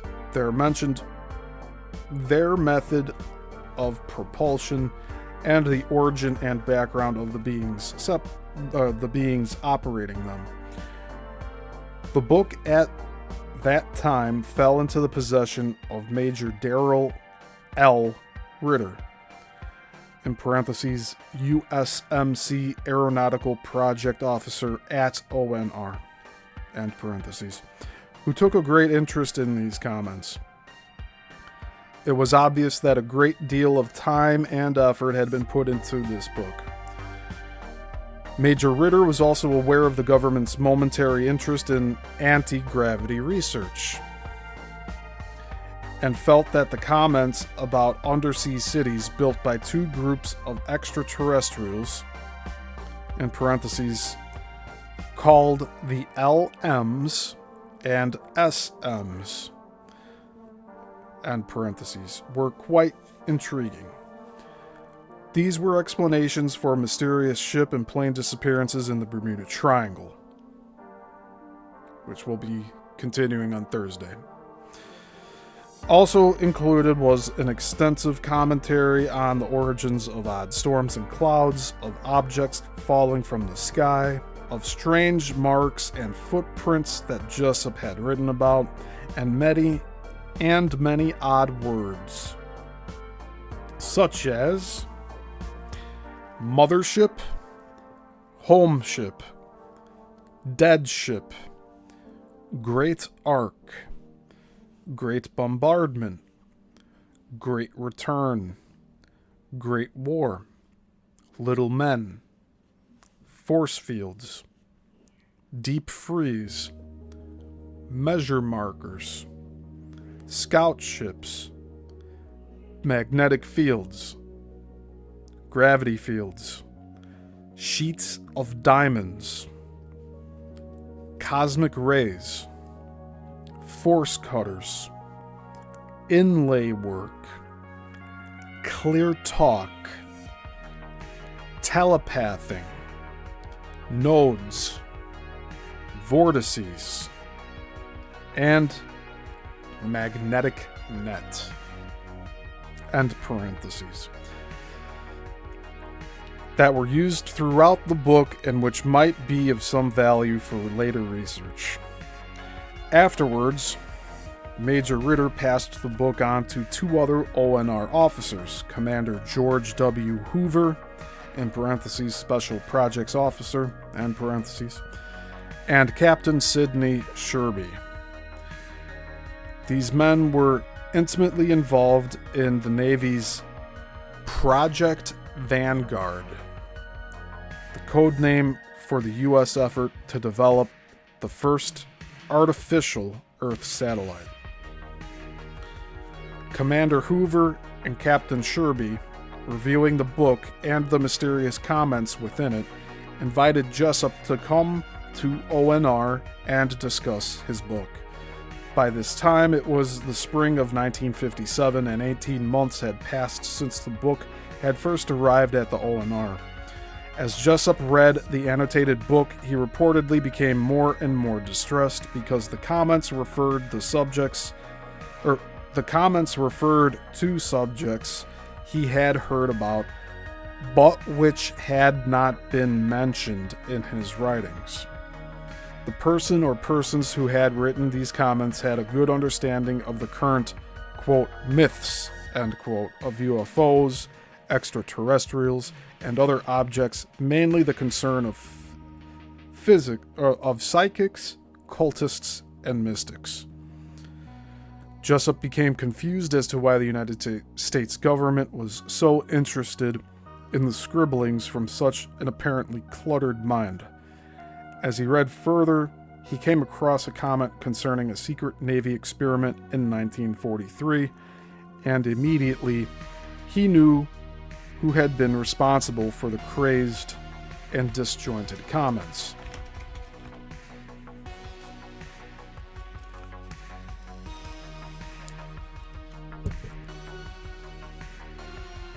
Jessup then shared his discovery with the naval officers, and they in turn asked if the ONR could have the letters.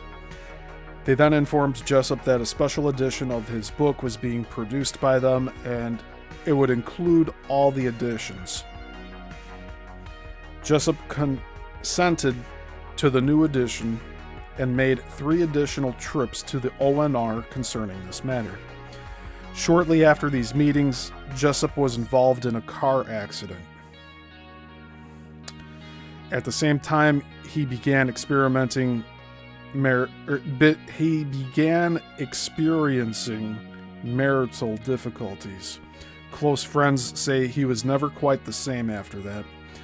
He seemed quite disturbed by the Navy experience, and after receiving the promised copies of his own book, he spent considerable time adding his own comments.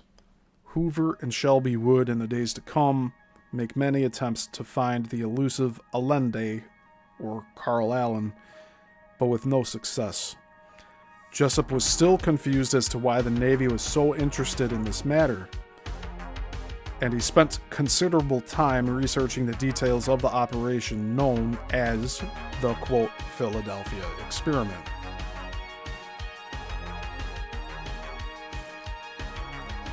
In the meantime, all his efforts to get back to Mexico had come up blank, and he now devoted himself to writing and publishing. He moved back to his native Indiana and started publishing a small astrological journal. During October of 1958, Jessup left Indiana for New York on publishing business, and around the 31st, paid a visit to a friend, Ivan T. Sanderson. And by the way, he comes up a lot with the Bermuda Triangle material.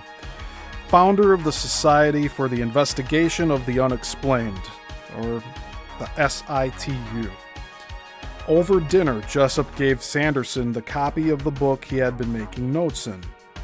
Jessup, being visibly disturbed, asked Sanderson in great sincerity to read it and then lock it up for safekeeping. Quote, in case anything should happen to me, end quote. Jessup was scheduled to return to Indiana within a few days. When he failed to return, his publisher became concerned and contacted one of Jessup's associates concerning his whereabouts. His associate related that he had no information. 6 weeks after his New York departure, Jessup was located in Florida. Apparently, he had gone there from New York and had been involved in another major car accident from which he was still recovering. Jessup, during those next months, was in terrible spirits. His publisher rejected his manuscripts as, quote, not up to par, end quote. His writings were drawing considerable criticism from all around the country. On April 20th, 1959, 2 years after meeting with the ONR, Jessup was found dead in his car, close to his Florida home. A victim of carbon monoxide poisoning. A hose had been attached to his car exhaust and passed into the passenger side window. Jessup had killed himself. Or had he? Jessup's death has been the subject of substantial speculation. Some of his friends have said that Jessup was not the type to kill himself. Others have suggested he was murdered when he refused to abandon his UFO research. Rumors were then circulating about the, quote, Men in Black, end quote. The name given to government agents who allegedly visited several UFO researchers and, quote, persuaded, end quote, them to cease and desist their work. Other friends said that Jessup was depressed about personal problems and that he had sent a suicide note to a close friend. However, the handwriting was not checked to see if it matched with Jessup's. The truth about Morris K. Jessup will probably never be known. What a shame.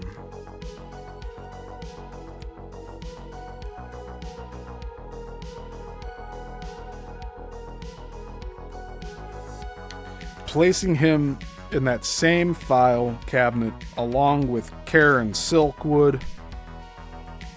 That's a new name.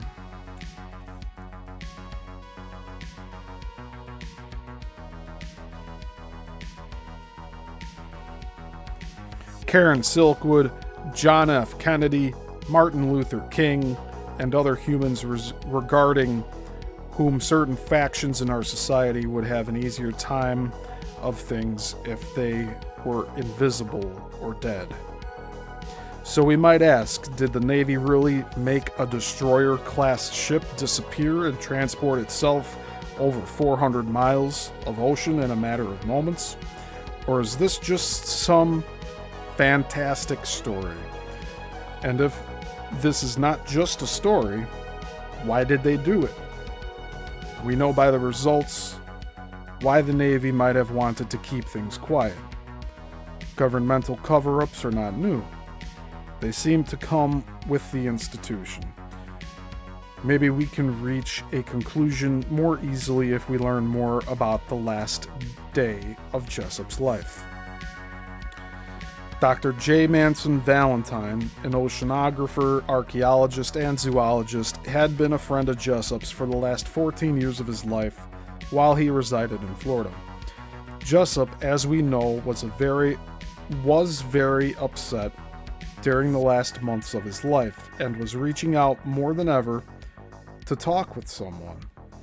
Dr. Valentine was that someone. It was during these last months that Jessup shared his innermost feelings about the Philadelphia experiment with him. It's very probable that Dr. Valentine was the last person to talk with Jessup. He had spoken to Jessup on April 20th, 1959, and had invited Jessup to dinner. Jessup accepted his invitation but never showed up. When asked, quote, why do you think Jessup killed himself, end quote, Dr. Valentine's answer was, quote, if he committed suicide, it was probably due to extreme depression. He had been approached by the Navy to continue working on the Philadelphia experiment or similar projects, but had declined, as he was worried about its dangerous ramifications. Perhaps he could have been saved. He was still alive when he was found. perhaps he was allowed to die, end quote. Like the medics just didn't resuscitate.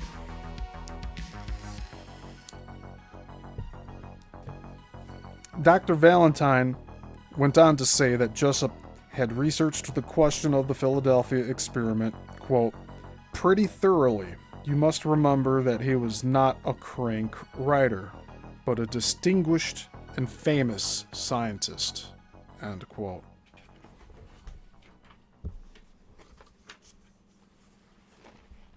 Dr. Valentine remembers Jessup relating some strange things he had learned concerning the Navy's experiment. Jessup said the invisibility effect had been accomplished by using magnetic field generators called degaussers. So that's spelled Degausssers, which were, quote, pulsed, end quote, at resonant frequencies to create a huge magnetic field around the destroyer. In Dr. Valentine's opinion, Jessup was well informed of the alleged experiment and had met with the Navy officers and scientists several times. He had said to Dr. Valentine, quote, the experiment is very interesting but awfully dangerous. It is too hard on the people involved. This use of magnetic resonance is tantamount to temporary obliteration in our dimension. But it tends to get out of control. Actually, it is equivalent to a transference of matter into another level or dimension, and could represent a dimensional breakthrough if it were possible to control it, end quote. According to Valentine, Jessup believed he was, quote, on the verge of discovering the scientific basis for whatever was happening, end quote. Jessup explained, quote, an electric field created in a coil induces a magnetic field at right angles to the first, and each of these fields represents one plane of space. But since there are 3 planes of space, there must be a third field, perhaps a gravitational one.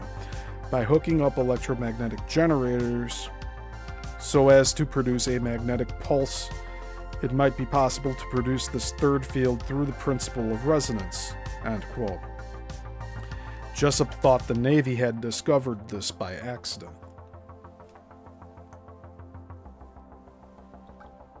We're going past 2 hours.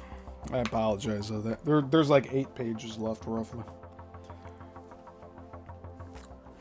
This brings up the interesting possibility of a 4th dimension. It is known by abstract mathematics that it is possible to have as many as 15 dimensions. 15 dimensions. If they exist as a mathematical concept, they exist in fact, and in parentheses, according to Pythagoras, end parentheses. It is a widely held belief among scientists that a basic atomic structure is essentially electric in nature rather than material. A vast interplay of energies is involved. This concept gives us great flexibility in visualizing the universe such that if multiple phases of matter don't exist, it would be quite surprising. The transition from one phase, in parentheses, our world, end parentheses, to another world, would be equivalent to the passage from one plane of existence to another in a sort of interdimensional metamorphosis. It is a case of worlds within worlds.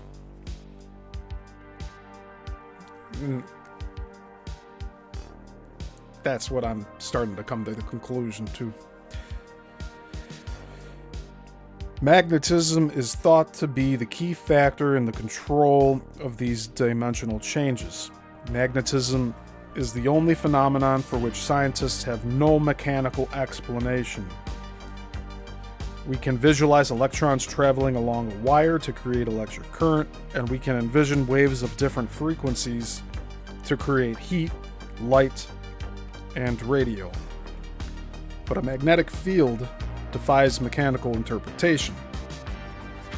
In addition, when UFOs do their materializations, dematerializations, intense magnetic disturbances are always present.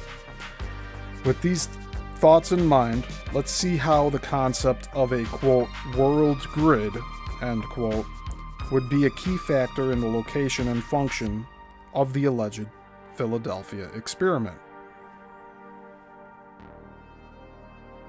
This would imply foreknowledge of the world grid by the Navy and using it for this exact experiment.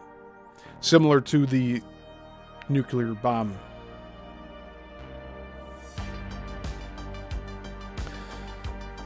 The Philadelphia experiment is fantastic because it disturbs our sense of what we think exists in a particular time and space. When we speak of space and time, we invariably think of Einstein. Jessup believed Einstein's theories held the key to UFO propulsion. After all, Carl Allen had confirmed that it not only was the key, but full-scale research and experimentation of Einstein's mysterious mathematical concepts was already a reality. Researching naval employment records, we find that Albert Einstein was hired as a scientist for the Office of Naval Research on May 31st, 1943, a post he maintained until June 30th, 1944. Also, on July 24th, 1943, Einstein met with naval officers in his Princeton study, just 3 months prior to the Philadelphia experiment. One way to cross the tremendous distances of space would be to alter the structure of space itself. This could be accomplished by modifying the space-time geometric matrix. It is this matrix that gives us the illusion of form and distance. One method of changing the matrix is through the modification of frequencies controlling the matter-antimatter cycles. These, in turn, control our perceptions of things existing in apparent space-time.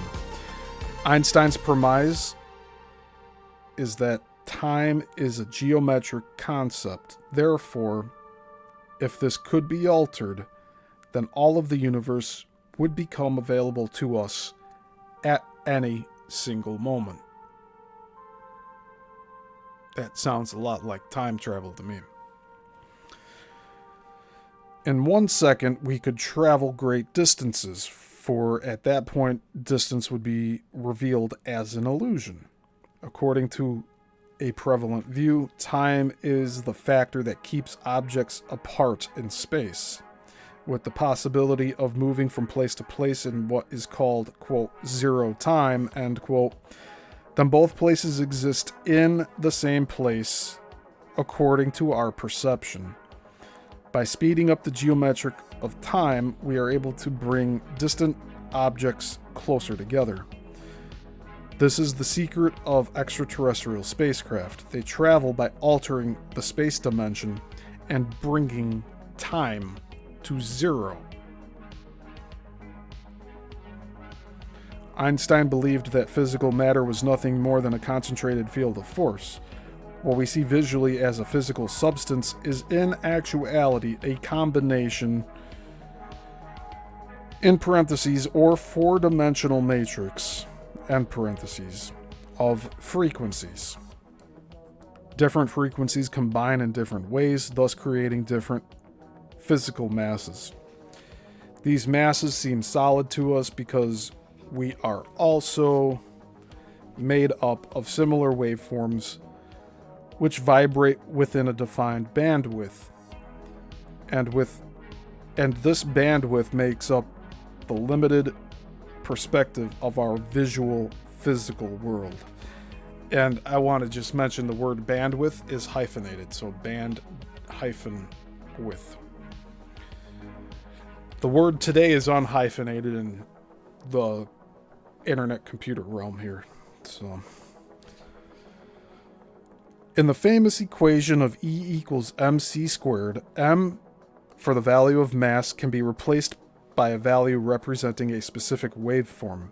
According to Bruce Cathy's Mathematics of the World Grid, the substituted term is a function of the velocity of light. Einstein and his equation E equals mc squared.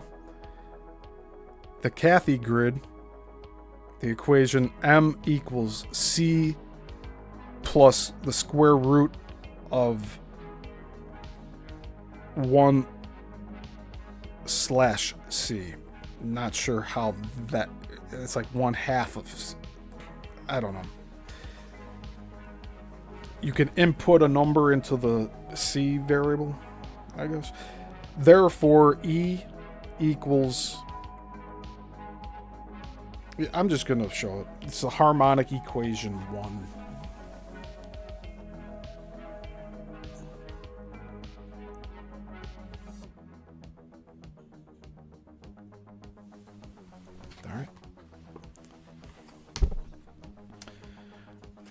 We also have another map here. Let's read that and show that before we move on.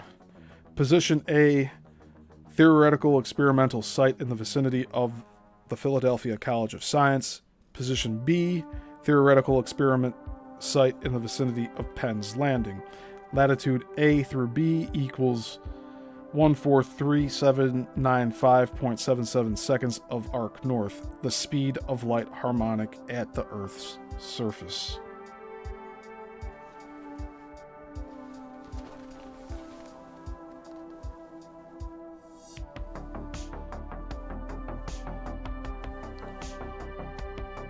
So Philadelphia and the vicinity, and then A and B. The distance matches the harmonic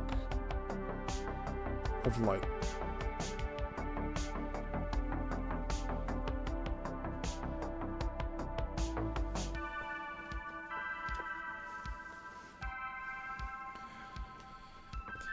Within this unified field equation, expressed in terms of pure electromagnetic energy, lies the key to the universe, the whole of existence, the seen and unseen, forms, solids, liquids, and gases, the stars and the blackness of space itself. All is perceived to consist of visible and invisible waves of light. All of creation is light.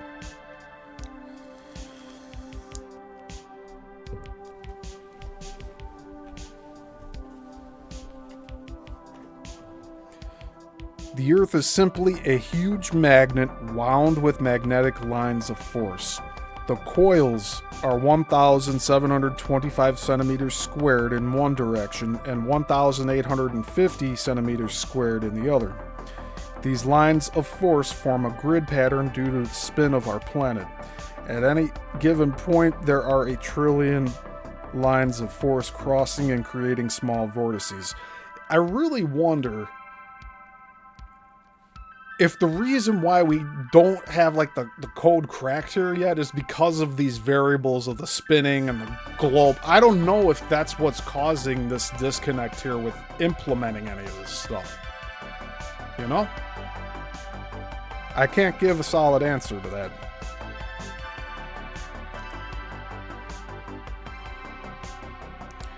This is a discussion of like substituting variables. So instead of accounting for like spin, like you have to have that be, if the equation works, that's one thing. But if they're just kind of saying, oh, maybe that's what, if they're just speculating, then it's not a proper answer.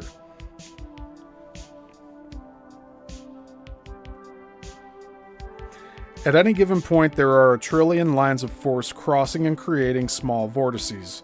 Each vortex manifests as an atomic structure and creates within itself a gravitational field. And from what we read last week, it was saying that every, like, all the ley lines and everything, the magnetics, they're lined up as close as possible, and they're like the size of a piece of human hair. And they're all lined up. Like, that's how minute and small all of those lines are across the entire grid. And then when they all match up and have higher frequencies, that's when you have the bigger lines, which are expressed on the larger maps. And they do like two sides of showing like different circles and everything. Like it shows North America here. And the area of Coral Castle. And then the Philadelphia experiment somewhere up here. Right? Seems to make sense.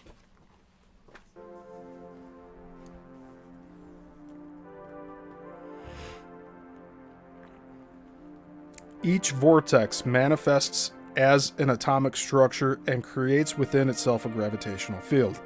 The gravitational field is nothing more than the effect of relative motion in space.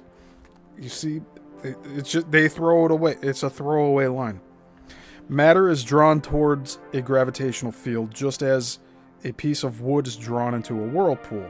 The gravitational fields created by the vortexual action of every atom combine to form the complete field of our planet Earth. The lattice matrix of the world grid is the natural grid formed by these interlocking lines of force. In parentheses, as an editor's note, actually the magnetic field density at the surface of the Earth in Gauss, that's spelled G-A-U-S-S, is approximately 0.5 lines per centimeter squared. And that's why we say it's smaller than, or as small as a human hair. In terms of the density of the lines. And really, when we're talking about gravity, what we're really talking about, I believe, is density. The basic unit for harmonic calculation in relation to this grid is the geodetic inch, or 0.172 minutes of arc. 1 minute of arc being 6,000 geodetic feet. By taking the values of 1,725 and 1,850 per centimeter squared and calculating the field strengths for 1 square geodetic inch, the field density is found to be 8,326.71764 and 12,255.08864, respectively. When the fields are in opposition, the combined field density is 20,581.80628 for 1 square geodetic inch. The difference in field strengths is calculated to be 12,255.08864 minus there's a typo here. 83,26.71764, which equals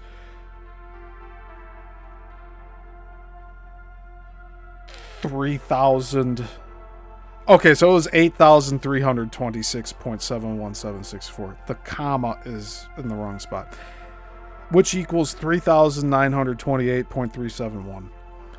From this, we can say that the resultant field density one way is field A minus field B, or 3,928.371 lines of force per centimeter squared.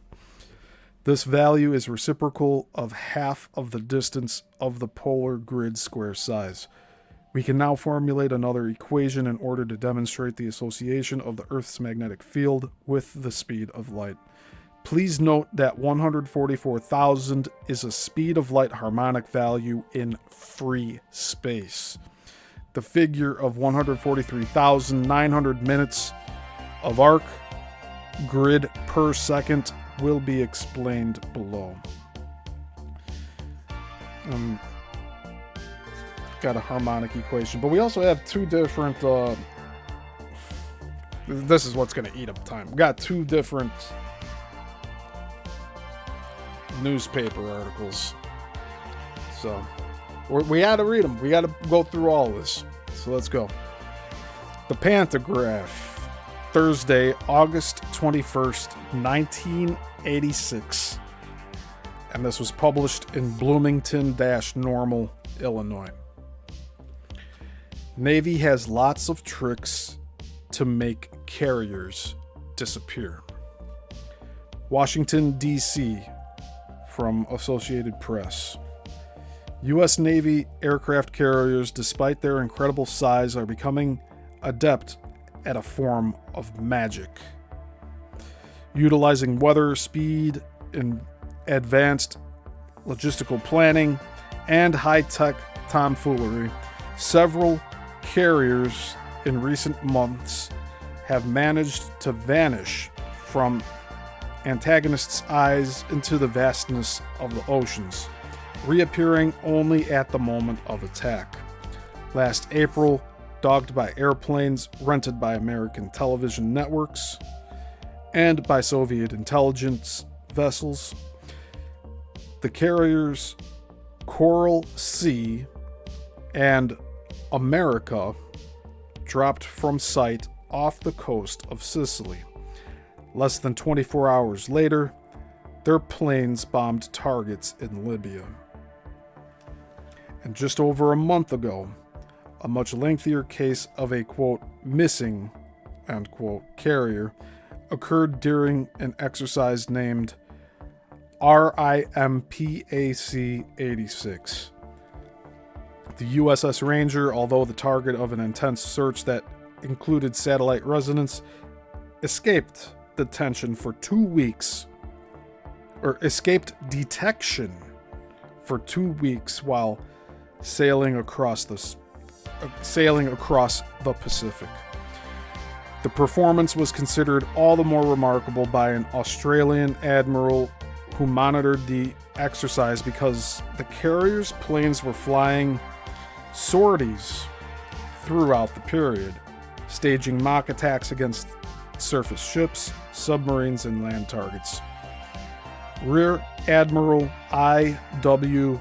Knox, Knox, of the Royal Australian Navy, disclosed recently the, quote, orange, end quote, forces in RIMPAC could not locate the Ranger, quote, from the time it departed Southern Californian exercise areas until it steamed into Pearl Harbor some 14 days later.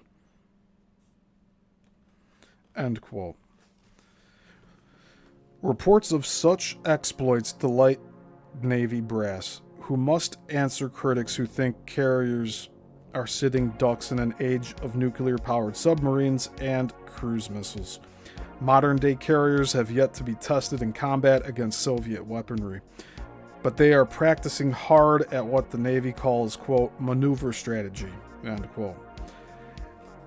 If the enemy can't find you, you have surprise, and with surprise, you can win. Navy spokesman declined to discuss the warfighting tactics, citing military secrecy, but several officers interviewed recently who asked not to be identified say the idea of a, quote, stealthy carrier, end quote, is not so far-fetched. Consider the Coral Sea and the America accomplished their feats through a variety of tricks, but the most important were, quote, masking, end quote, and, quote, MCON. It's all caps, or EMCON. It's an acronym for something. End quote. The details of masking are classified, but essentially it involves making another ship, a destroyer for example, look and sound like a carrier, and a carrier look like something else. And it says, please see carriers, page A5, and that is what's right directly on the next page. So the process normally begins when a carrier is under radar surveillance but beyond visual sight. The decoy ship maintains the carrier's previous course while the carrier speeds away. Quote, "We can make the Soviets believe another ship is the carrier," end quote, says one official.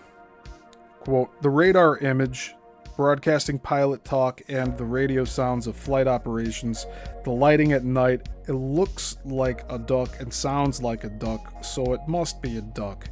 So they follow the duck and make a mistake," end quote. The carrier, meantime, can employ lighting at night as it makes it look like a tanker.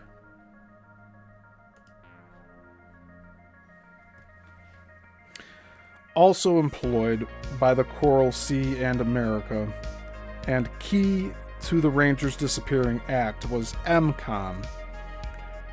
This is the equivalent of a submarine, quote, "rigging for silence," end quote, or a convoy traveling under blackout conditions.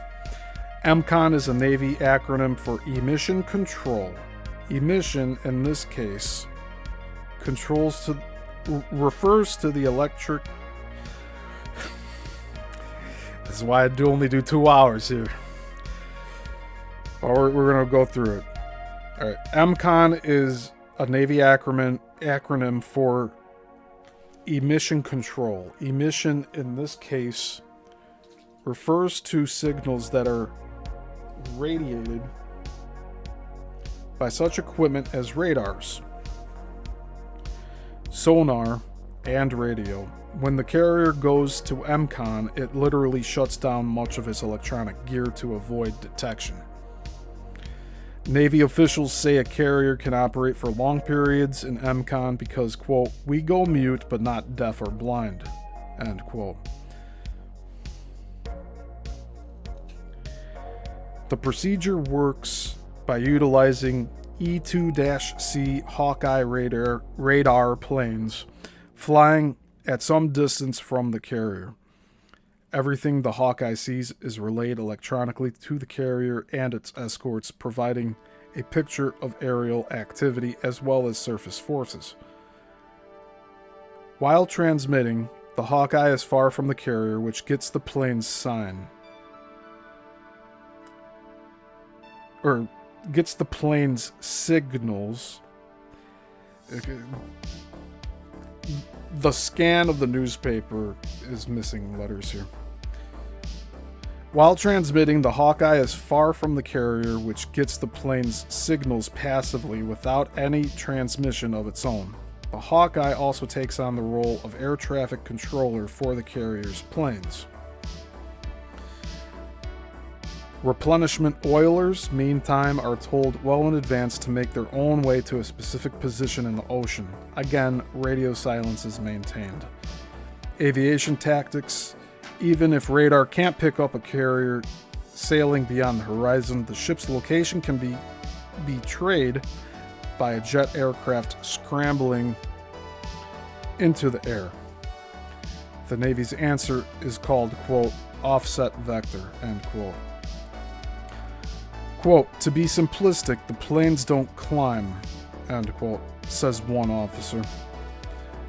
Quote, "they catapult off and literally hit the deck. If planes are suddenly popping up 100 miles from the ship, you have no idea where they came from," end quote.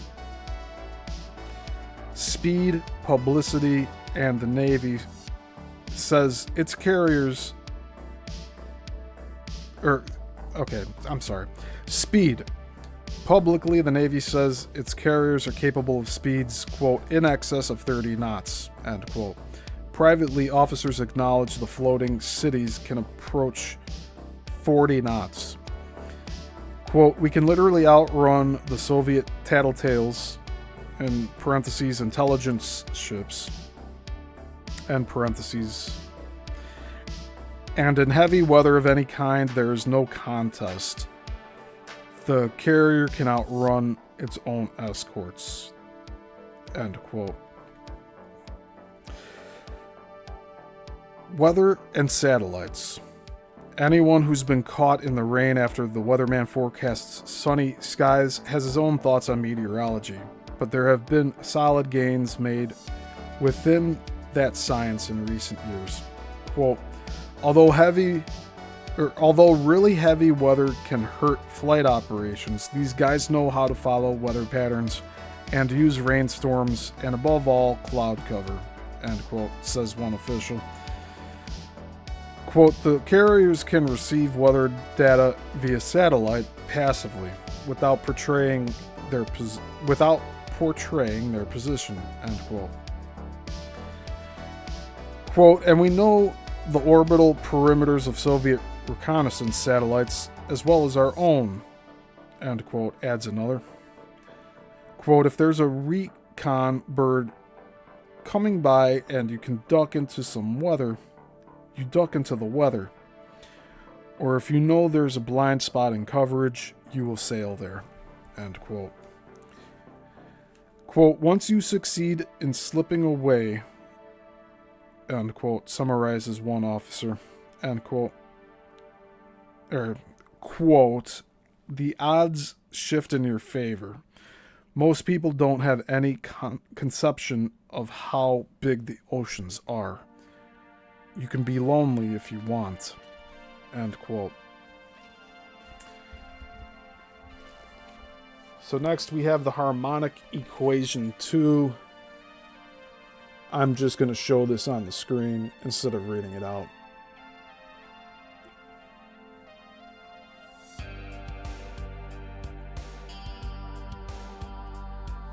Okay.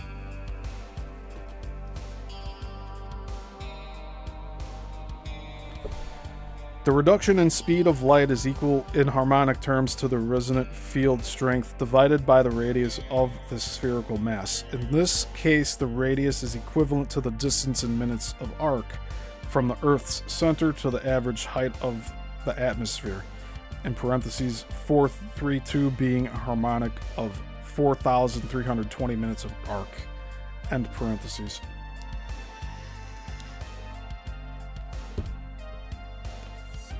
We can now generate another equation by inserting the value for the speed of light at the Earth's surface. By mathematical conversion, this was found to be 143,795.77 minutes of arc per grid second, where 1 grid second was 1/972,000th part of the time taken for 1 revolution of Earth. And so here's harmonic equation 3. I'm going to show that. Then there's 2 more diagrams on the next page.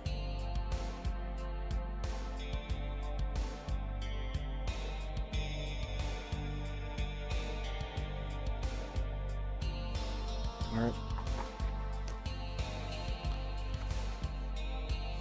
Theoretical geometric pattern for the Philadelphia experiment. I'm just going to show this as well. And then we have the routes of the ships here. I'll show that.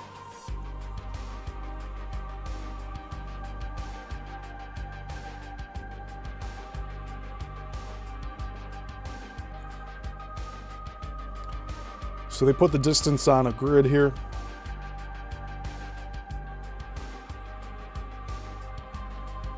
Here's all that information if you want to pause it later and screenshot or read it, because I'm not going to read this right now.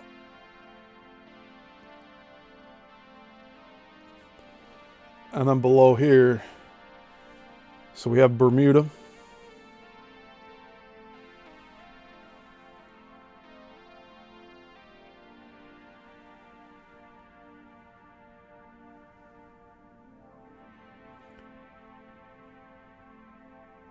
Whoa, is that really what it's showing us here? Do you see that? We have the grid down here. The Eldridge, the one that was in the Philadelphia experiment. Sailed 17th of August to New York. Then it went down to Bermuda.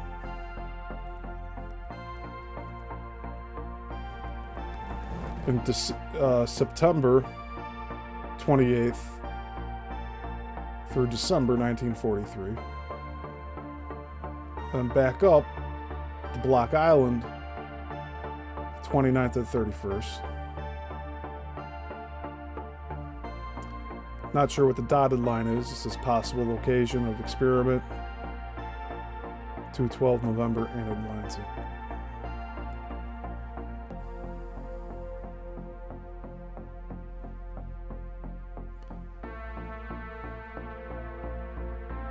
And then the fur Seth, that's the lighter colored line there in Norfolk. But you see the distance here now. For the Eldridge, it went from Philadelphia, disappeared, and ended up in Norfolk down there. 400 miles difference.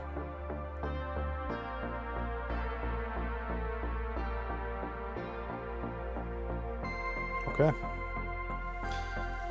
And again, if you have any questions about this, let me know in the comments. We're nearing the end of the chapter, so we're almost done here today.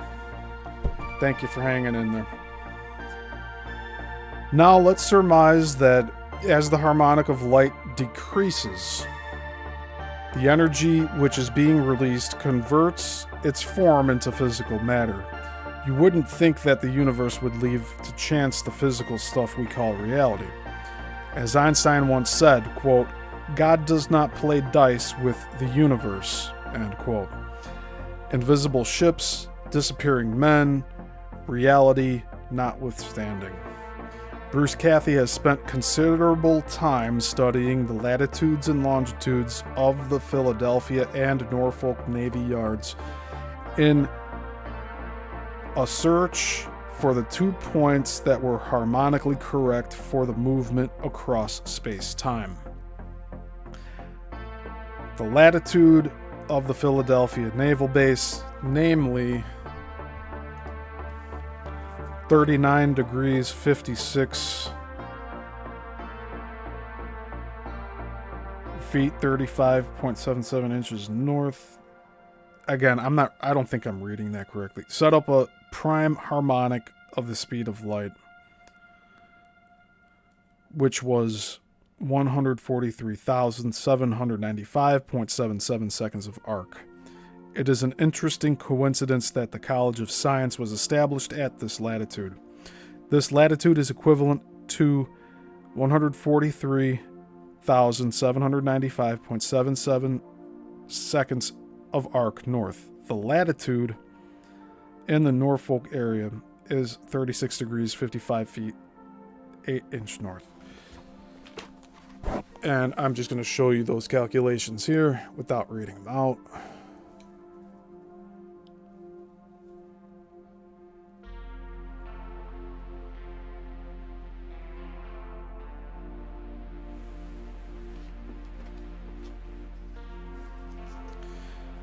The direct Great Circle track between the two sites is 189.7366596 minutes of arc, which is equivalent to 3.16227766 degrees. The circular area swept out by a wave of this radius would harmonically be equal to pi. The latitude displacement is 181.452266 minutes of arc. The square root of this number equals 13.47042, which is a harmonic of the electron spacing in the atomic nucleus. The longitudinal spacing would equal 1.1803288 degrees. The reciprocal of this number is 0.8472215. When doubled, this number yields the 1.69443 harmonic.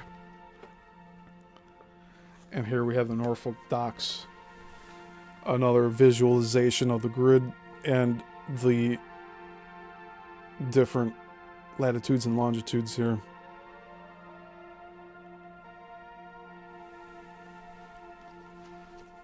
And we pretty much have one page left, so thank you for being here today. Another interesting coincidence exists here. Line B-C in the diagram is very close to and parallel with grid line number 18 on the Becker-Huygens world grid system. From the previous chapter in this book, The Planetary Grid, A New Synopsis. And this line connects the Philadelphia docks and the Norfolk docks with the Bermuda Triangle. Could it be that the vessel in its dematerialized state was actually on this grid line? Could it be that the energy that makes all of this possible is a magnetic field transmitted at the correct frequency by the powerful field generators aboard the ship? Maybe it is true that the Navy scientists didn't expect what resulted from their unique experiment. Maybe, in fact, the results were terribly counter to the desired effects. If indeed the goal had been just to make the ships invisible to radar, in parentheses similar to modern day stealth systems, end parentheses, or go to magnetically repel torpedoes, perhaps instead the Navy found something of much greater import than anyone had ever imagined. It seems to me that the experiment was just that, an experiment. We will never know what the true purpose of this experiment was. The purpose of the last experiment in the series was most likely the actual transport of the ship, a possibility the Navy might have learned through earlier tests. But originally they were looking for radar invisibility or a magnetic torpedo/mine shield. The war was going to be won on the sea, and thus the opportunistic Navy exploited Einstein's misgivings about the rise of Nazi Germany to persuade him to assist the US government in developing a passive protection device. In the process, they found incredible mysteries regarding pulsating magnetic fields, and through the course of their experimentations, literally led themselves into matter transports.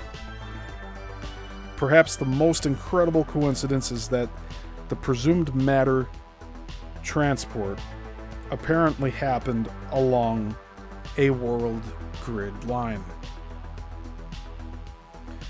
I can hear it now. Quote, Philadelphia, Norfolk physical matter transport now leaving on grid line number 18 at 1400 Greenwich Mean Time. Visitors, please board the vehicle at this time. End quote. The answers to the many puzzles of the Philadelphia experiment will someday be known, or perhaps they are already known by a few. Anyway, the mystique persists. The following article appeared in the Pantograph on August 21st, 1986, published in Bloomington, Normal, Illinois. And that article, we read that article earlier. That was the one with that was this. It was a few pages before that. And in parentheses, an editor's note, the Philadelphia experiment has been a mystery for many years.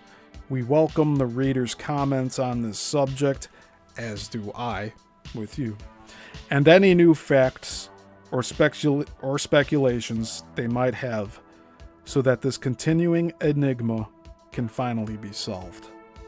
End parentheses. And that is it for this chapter today.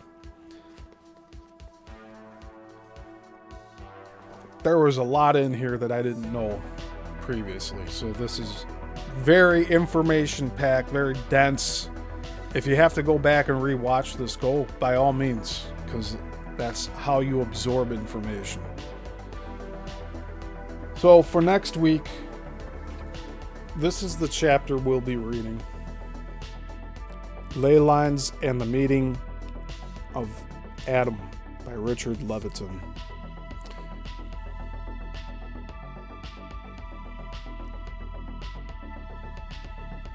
Oh no, there we go. that's what we're getting into next week. So, same time as today, next Tuesday at 6 p.m. Central Time. We'll continue with part 35. And you can see we're about halfway.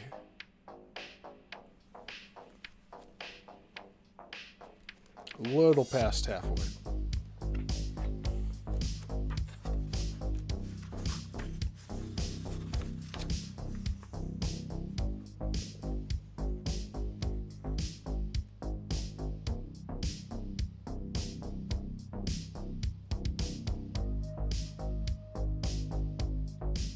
There's a lot more to all of this here. We're going to be looking more at Bruce Cathy in this. There's excellent chapters. This is a compilation of different researchers all put into one book. We're getting back to a lot of the stuff we were looking at when we started this series. Today was chapter 5. Next week's chapter 6. Chapter 7, International Harmony based upon a music of planetary grid systems by Barbara Hero. In 3 weeks' time, we'll be covering Acoustic Levitation of Stones by Bruce Cathy. So that's another one that brings us all back around here. There's 13 chapters total in here. So 1, 2, 3, 4, 5, 6, 7. We got 8. We got 2 months left of this. It's all good though. Just for this book, there's plenty more material that I'm going to be covering in this deep dive series. But that'll be it for today's installment. And I don't want to keep you guys any longer than I need to. So again, thank you all for being here. I appreciate the time that you spend here with me. And as always, remember to leave a like down below. Share your thoughts in the comments. It definitely will help. And keep a lookout for the re-uploads, because I do have to get these live shows re-uploaded again, because we are on complete blacklist at this point. No hyperbole here. There's just no explanation for the ratio of subscribers versus live viewers. So this topic is really not promoted on any of these platforms, unfortunately. But until the next one,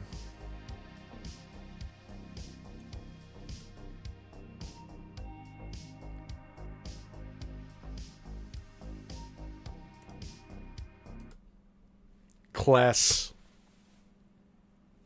dismissed.